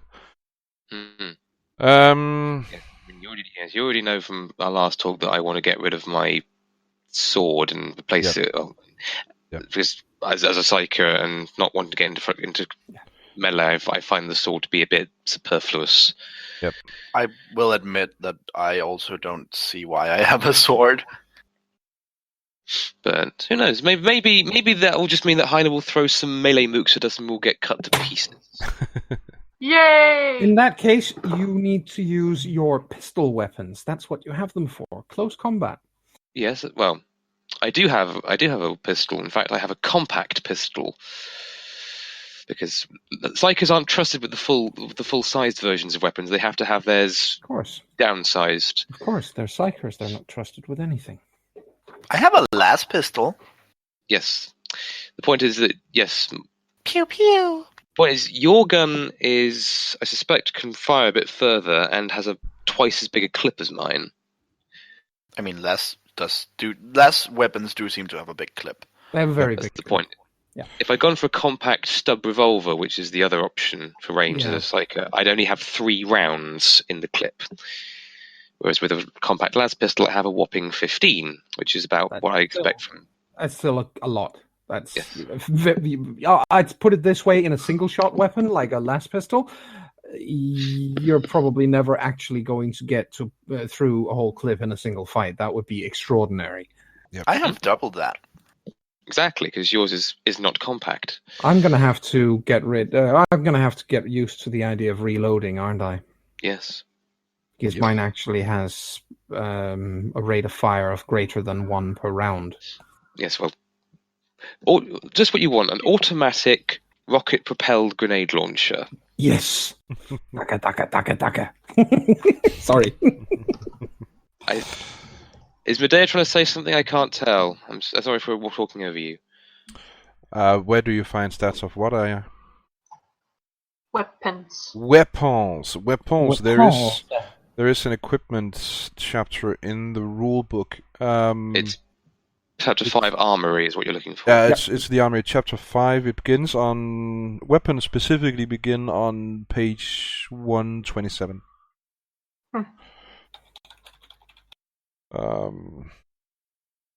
And it starts with a description of weapons and their special qualities and such, and then goes into the actual weapons. Also, another thing I've been considering, and all these things I'm considering will be, I'll have some kind of made some kind of decision on them before we start play next time, just so you know. Yeah, sure. Is the ranks that come with each level. I've always had some kind of I've always had a problem with them. But basically, how I'm going to handle that is that as you increase in level and you reach a new rank, basically in game, what your Inquisitor is going to do is create credentials for you to match that rank. Oh, so be the go between the, in my case, for example, between the Order and me. So Yep. he's the liaison, so to say. Yep, and also so you can use those credentials in your missions, should you so choose. Because it. Nosebleed. Sorry, guys. I'm just gonna be. Yeah, sure. Sorry. Because levels can increase fairly rapidly, and if you're a guardsman, for example, if you're seconded from the Imperial Guard to the Inquisition, you won't have spent any actual time. You won't be actually have been promoted within the Imperial Guard during your time with the Inquisition. So how I'm going to play it is, I think at least, is that your Inquisitor handles or makes sure that your credentials match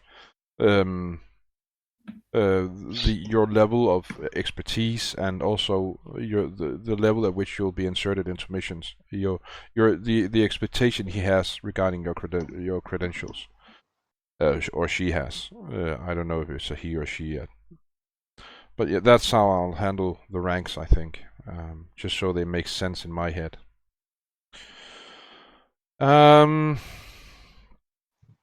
Any other questions?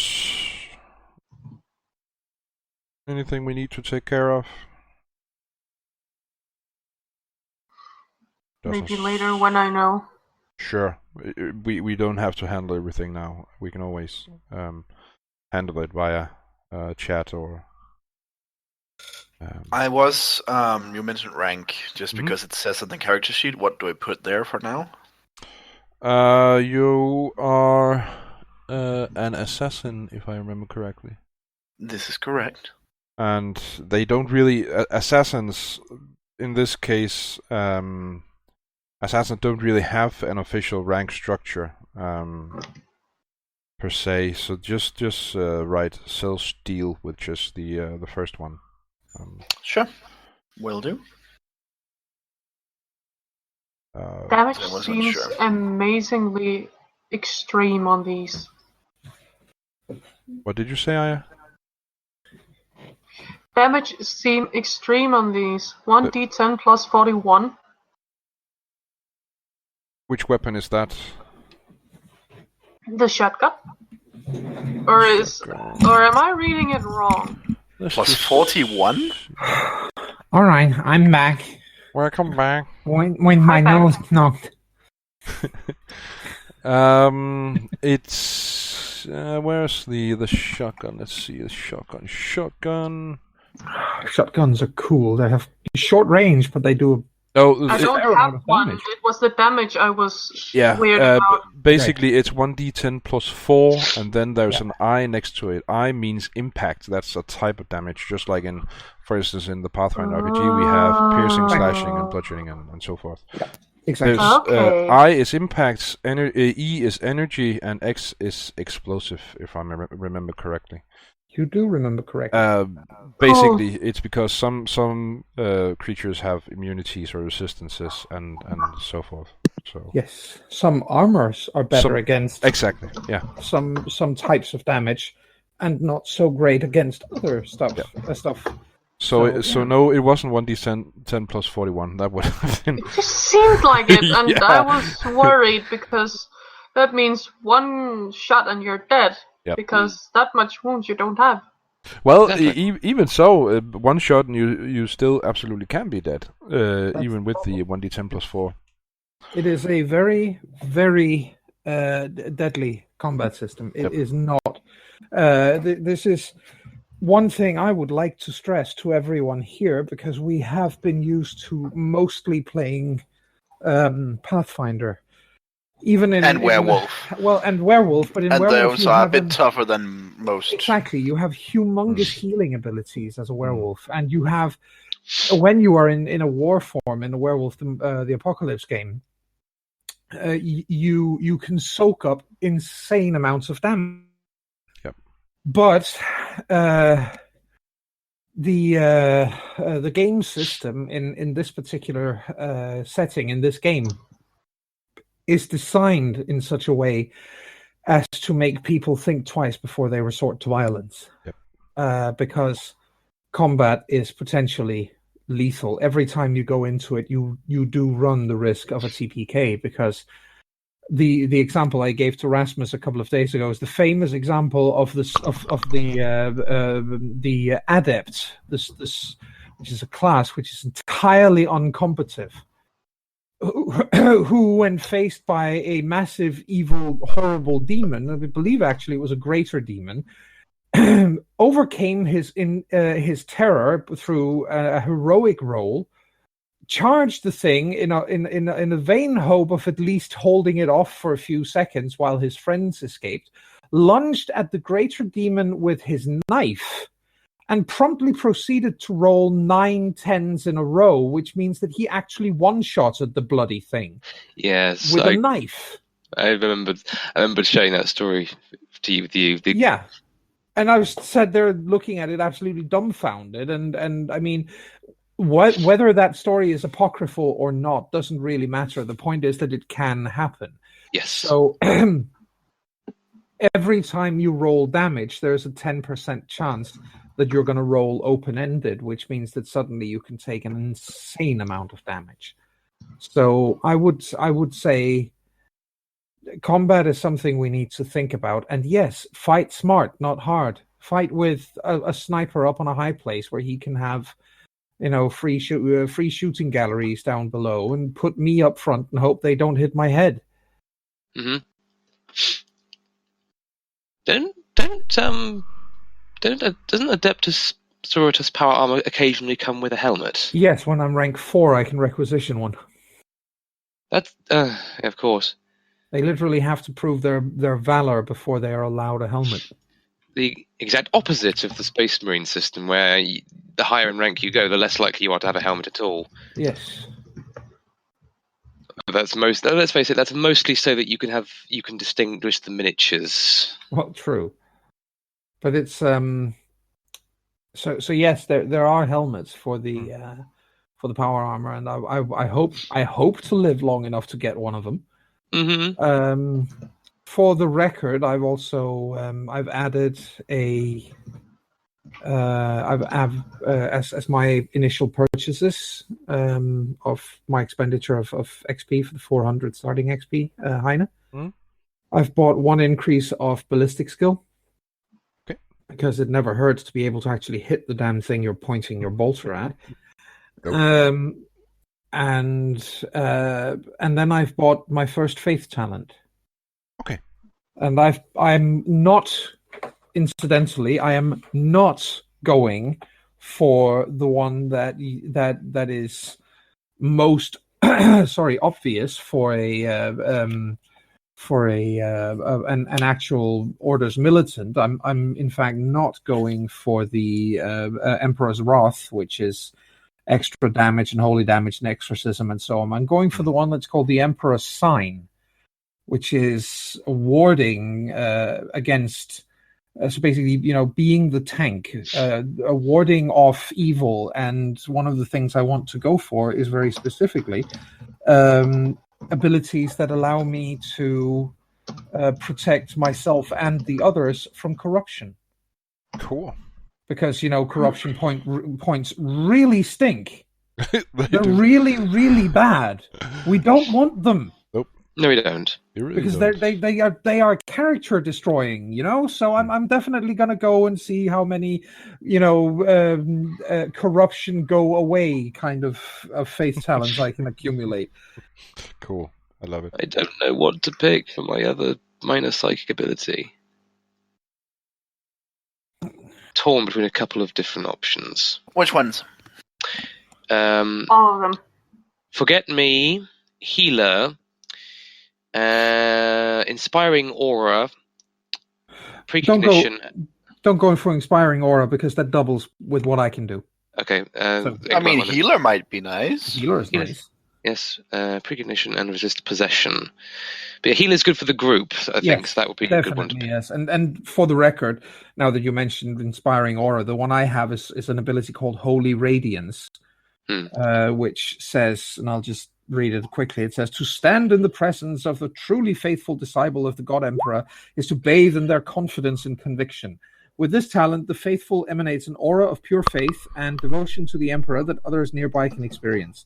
This aura will banish fear and doubt, as well as steeling hearts and minds against the evils of the warp, giving the followers of the creed the strength to stand against the foulest of foes. And the effect of it, if I basically the way I activate these is by spending a faith point. I can also burn a faith point, at which point obviously I lose them. But if I burn a faith point, I get a much stronger effect out of it. But the normal effect of this is all allies of the faithful that can both see and hear her will gain immunity to demonic presence, just as if they had the pure faith talent themselves. That's a talent I already have, but thereby I'm extending it to the rest of you. In addition, her calming presence will reassure her allies that the Emperor is with them and will grant them a +10 on all fear tests, regardless of their source. Excellent. Yes, being not affected by demonic presence is nice. Mm-hmm. Being not affected by demonic presence is a win. Having a better chance of resisting fear is always nice. Okay, so let's see. So I've got flashbang and healer. Do I want to swap flashbang for anything? Obviously, that provides us a distinct. If we do get into combat, that provides us an immediate sort of tactical advantage / disadvantage. Because obviously, if you activate flashbang with all the group around it, they're going to get hit by it as well, I think. So it'd be a case of telling everyone to duck and cover while you activate it, and then, yeah. The other option I was going to go for instead of flashbang was precognition. Let's see. Fuzzy picture of what will occur a few moments into the future. As you draw nearer to the event, the picture becomes clearer. For as long as this power is active, you gain a +10 bonus to dodge tests and to weapon skill tests made to parry incoming blows. So again, it depends on whether or not I want to be a supportive psycho or if I want to have an ability that affects only me, really. A supportive psycho. We could always need one of those. Yeah, psycho isn't a career of choice, unfortunately. Sure, it is, just not within reasonable parameters. No, you'll have to become an enemy, most likely. No. Also, Rattle, reread your message.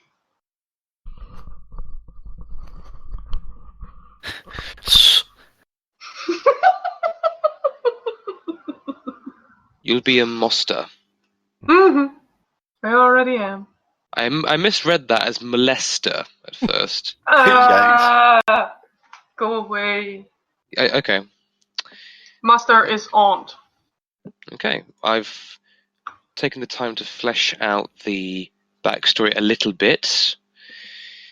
I've got 100 more points 100 more experience points to spend, and based on what Jen said, can I actually use them to gain an increase in any of my characteristics?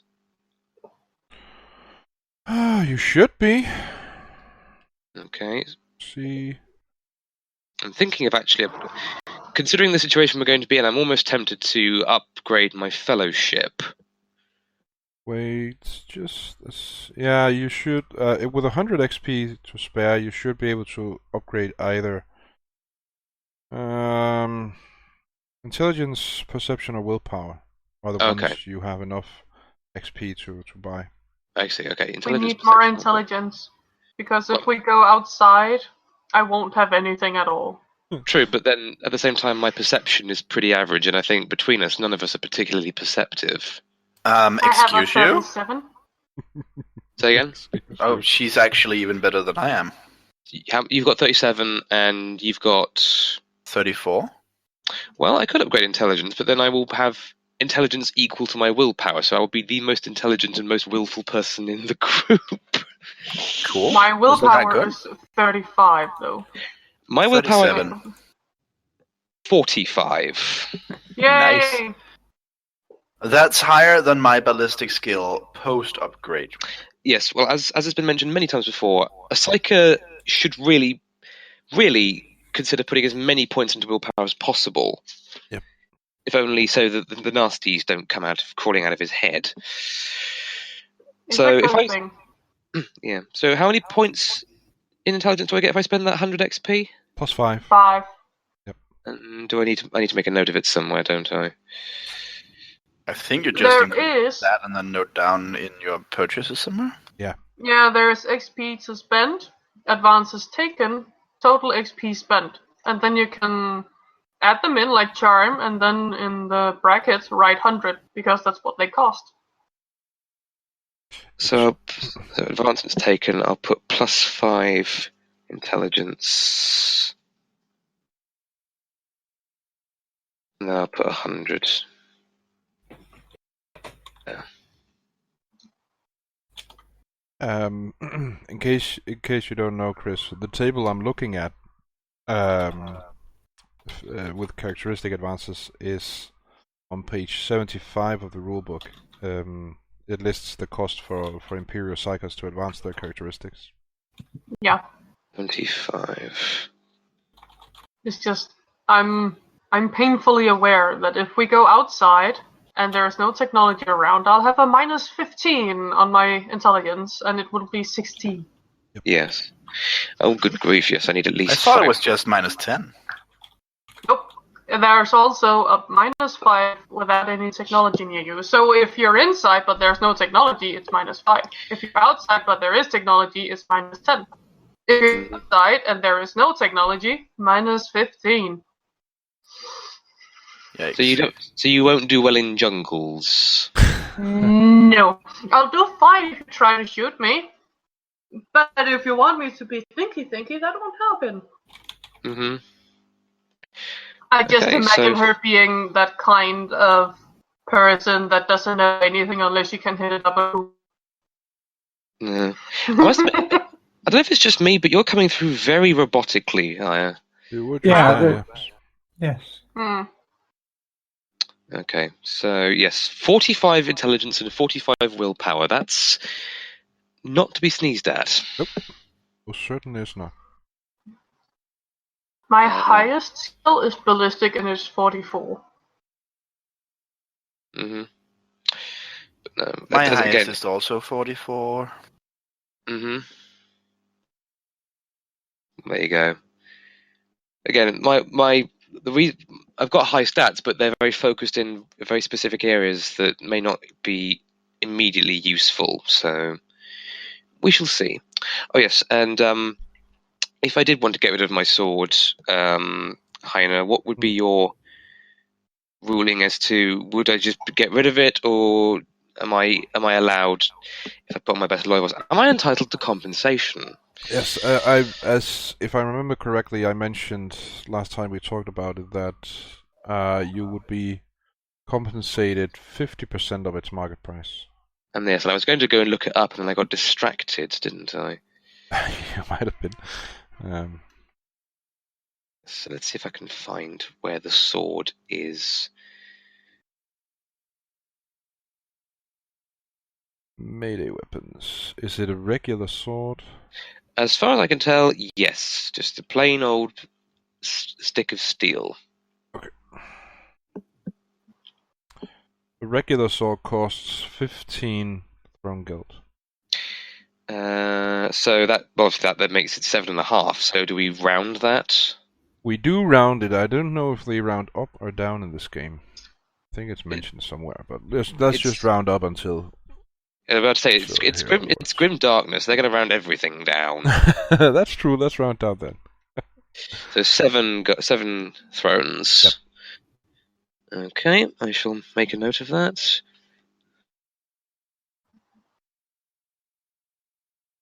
This is why I like Heiner as our GM. This is why I like most of the GMs I've worked under in this group and in this channel, ladies and gentlemen, is that they're open to negotiation at times. At times. At times.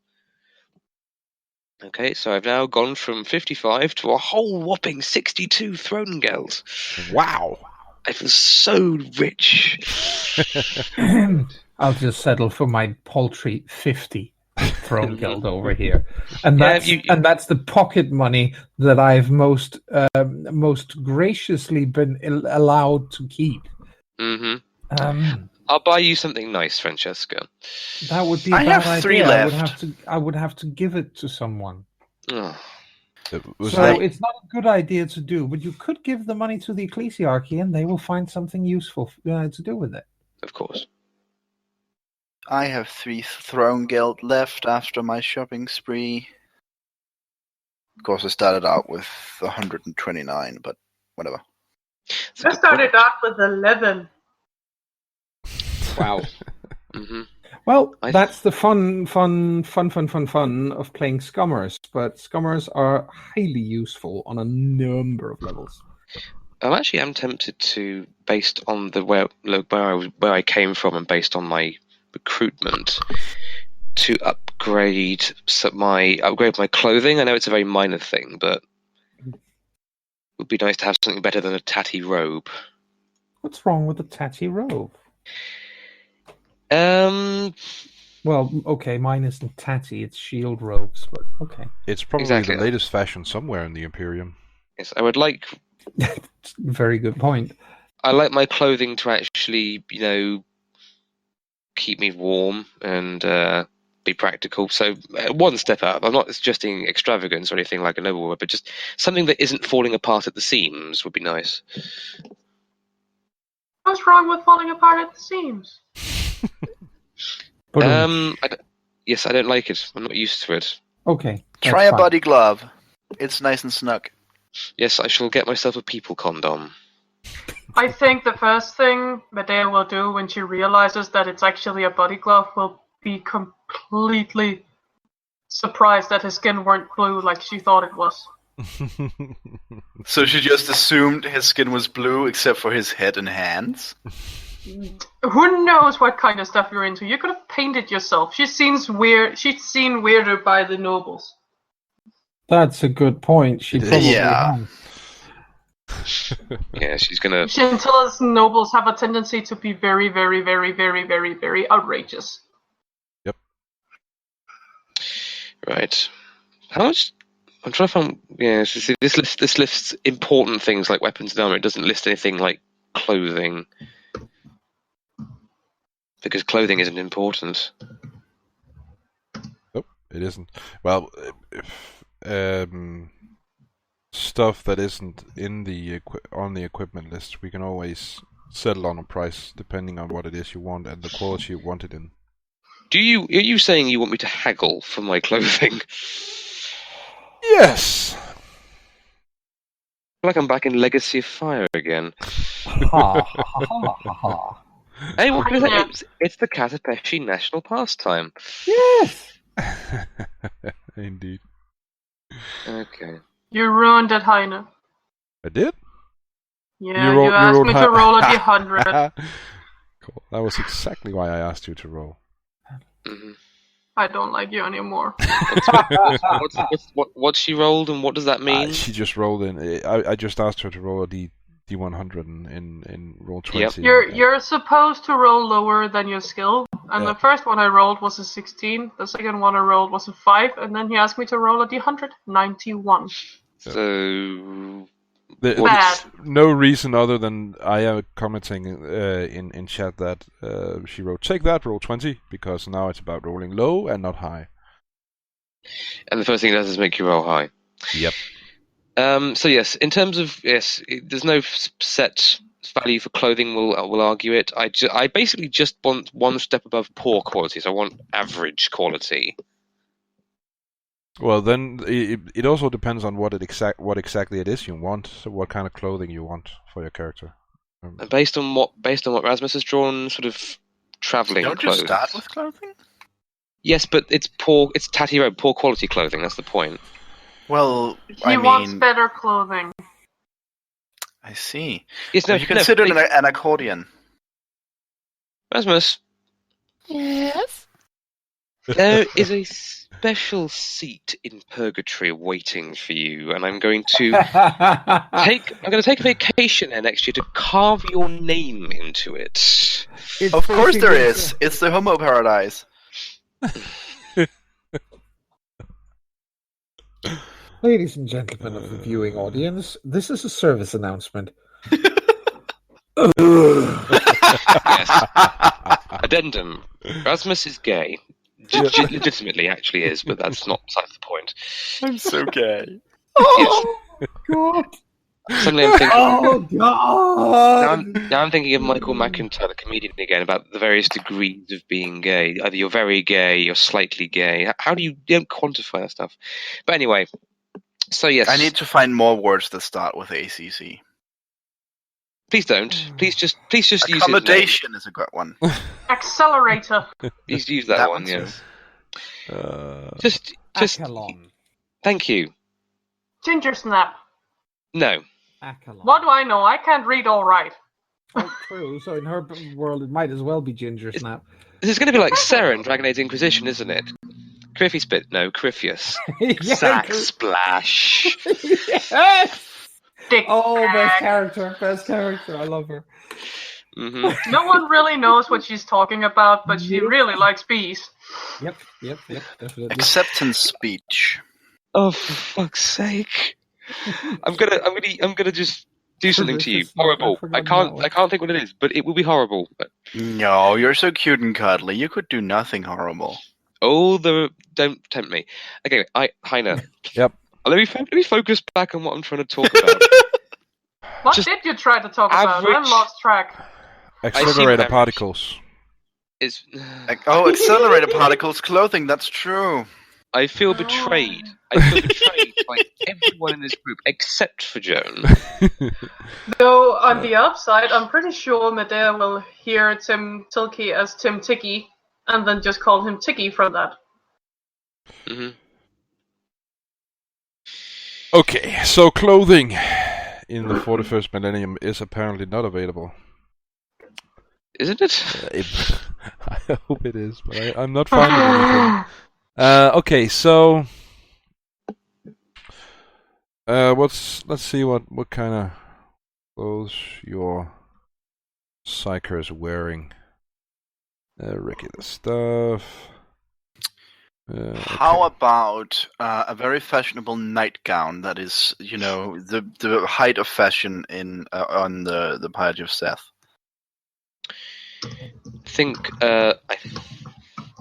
Nice idea, but I suspect that the Cardinal Praetor would have something to say about that. I mean, if Heine accepts it, I will happily redraw the picture with him in a frilly sheer nightgown. Yay! I want that! Only if Heine is okay with it, not if, the person whose character it is okay with it or anything. I'm sure you'll be fine. Okay, so clothing is actually mentioned in the second edition Dark Heresy book. Unfortunately, they in the second edition prices aren't a thing. It's all about availability and making a roll to see if you can requisition something or acquire something. So we're stuck with coming up with a choice. I hate choices. So yes, of course. Let's have a choice. Make it. Let's say for the outfit your character is wearing in the artwork. Let's say I don't know, 25 thrones. 25. Okay. How does that sound? That sounds perfectly reasonable. Cool. Outrageous! There are several meals in that. You wasteful git. Okay, I'm going to change tatty robe to travelling clothes and make it average quality gear. So, as far as I gathered, the poorer people ate some kind of gruel that's never actually seen anything that was edible.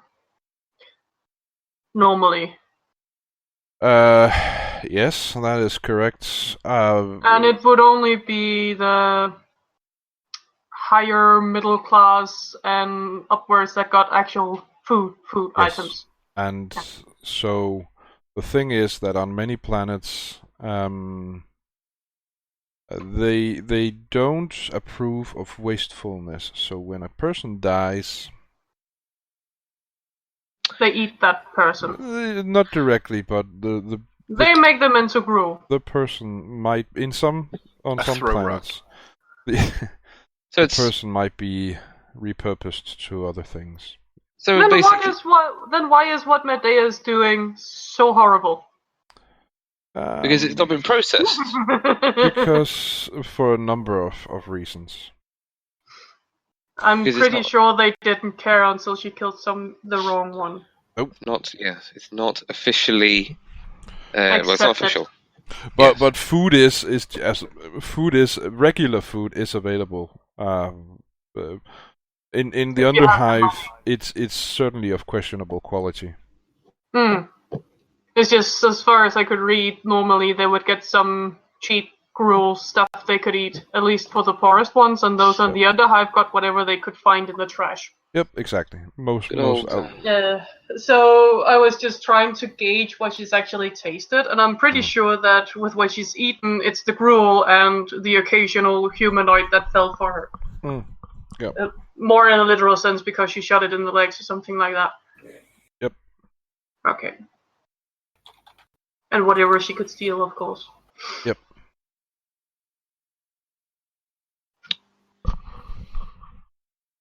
Oh, I really like the hives.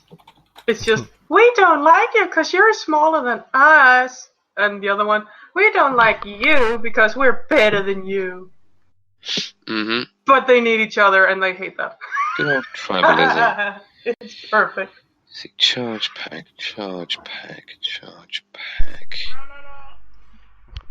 What the fuck was that? Sounded like someone saying la la la. Yeah, what was that? That was La la la. that was actually La Annie. la la la la la la. Swept. La la la la la la la la. I feel I need to make La la la. Guys! an apology to our viewing audience. I am truly sorry that you had to experience this. It will. I would say it'll never happen again, but I'd be lying because these are an amazing bunch of weirdos. So, But senor, you have no way of knowing. Arriba, arriba, ándale. You better come home, Speedy Gonzales. Oh I- God! Talk about taking a joke too far. I can feel my soul shriveling inside. Oh God! I'm a horrible human being, aren't I? No, you're an eccentric one, but not horrible. Well, on the upside, the only reason I know that song is because my dad listened to it once. I remember singing that with Daniel once in a shopping mall in the center of Aalborg. We were standing in line to get to the cash registry. It was a very, very, very, very, very, very, very long line. We'd been standing there for 20 minutes. We were getting sick and tired. We were only about 2/3 of the way there. Suddenly, I looked at Daniel. Daniel looked back at me. I have no idea. I have no earthly conception of what in any plane of existence happened at that second, but we both immediately knew what the plan was. And I launched into the la-la part of Speedy Gonzales, and he just joined in. And suddenly we got to the front of the queue with alarming alacrity. Really? People were so happy to let us get in front of them. Yep. That's the way to skip the front to the front of the line. Hell yes, it worked. They thought, oh shit, are we gonna listen to these guys all the way? You know what? Just It was come on, a go. lot of fun. That was definitely a fun memory. Almost as fun as fencing with smoked eels. Yeah. I don't even want to know. We can hereby conclude that we're all crazy here. Well, Well, yeah, that was I've got a the given. paperwork to prove it. Same. We're All like right, the Mad all right. Hatter. We're Yes. all crazy here. All right. And if you're not crazy, you will become it. So anyway, is there anything else we need to handle in this session 0, or are we good? I only have one question for Sister Francesca. Why does she drive a Fiat? And why does the carburetor leak? I was I'm seriously waiting for someone to ask about that. It means, if you look at her quote, it means Fiat voluntas Dei Imperator. It means Fiaten er gået i stykker, og karburatoren har brug for ny. nope, it doesn't. It means Aw. something along the lines of the will of the God Emperor be done. I like my version better. The Fiat is broken and needs a new carburetor. No. How the hell did you get carburetor from Imperator? Ator, whatever. I don't know. So you've gone for a traditionally religious high Gothic one. Rasmus has gone for a traditionally low Gothic, but also very Imperial setting. I've just made one up, and Medea just doesn't have one at all because that's not her style. I made one up as well. Yeah, but you've gone full Well, Latin. yeah. So yes, Okay. it looks more official. Cool. If there's nothing else, then we might as well wrap this up and I think start up properly in a fortnight. It was Yay! absolutely awesome to get this planned out, and then we'll have session 0.5. Yep. Yay! So with that, dear viewing audience, And will you?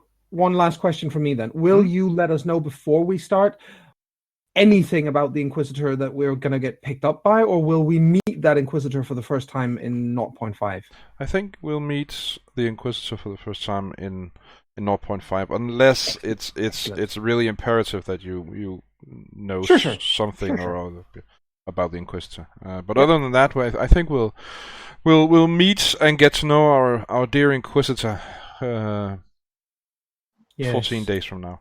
Excellent. Cool. It shall be much awesome, and Cool. And to the viewing audience, no, Aya, no. Let me at least wrap this up before you continue on the Speedy Gonzales. Anyway, I give up. I give up. Jesus, I think. Just as you all arrive at Scintilla, another Inquisitor decides that Exterminatus is a good idea. Scintilla blows up and campaign is done. Okay, that's it. Thanks, guys. Thanks, Bye. guys. Bye, everyone. I'll try this a third time. Dear viewing audience, please know what kind of madness it is that you're going into. Because, yeah. Anyway. Thank you for now. We'll see you next time, 14 days from now, for our first actual session. And until then, bye. Bye-bye. Hi. Bye, accreditation.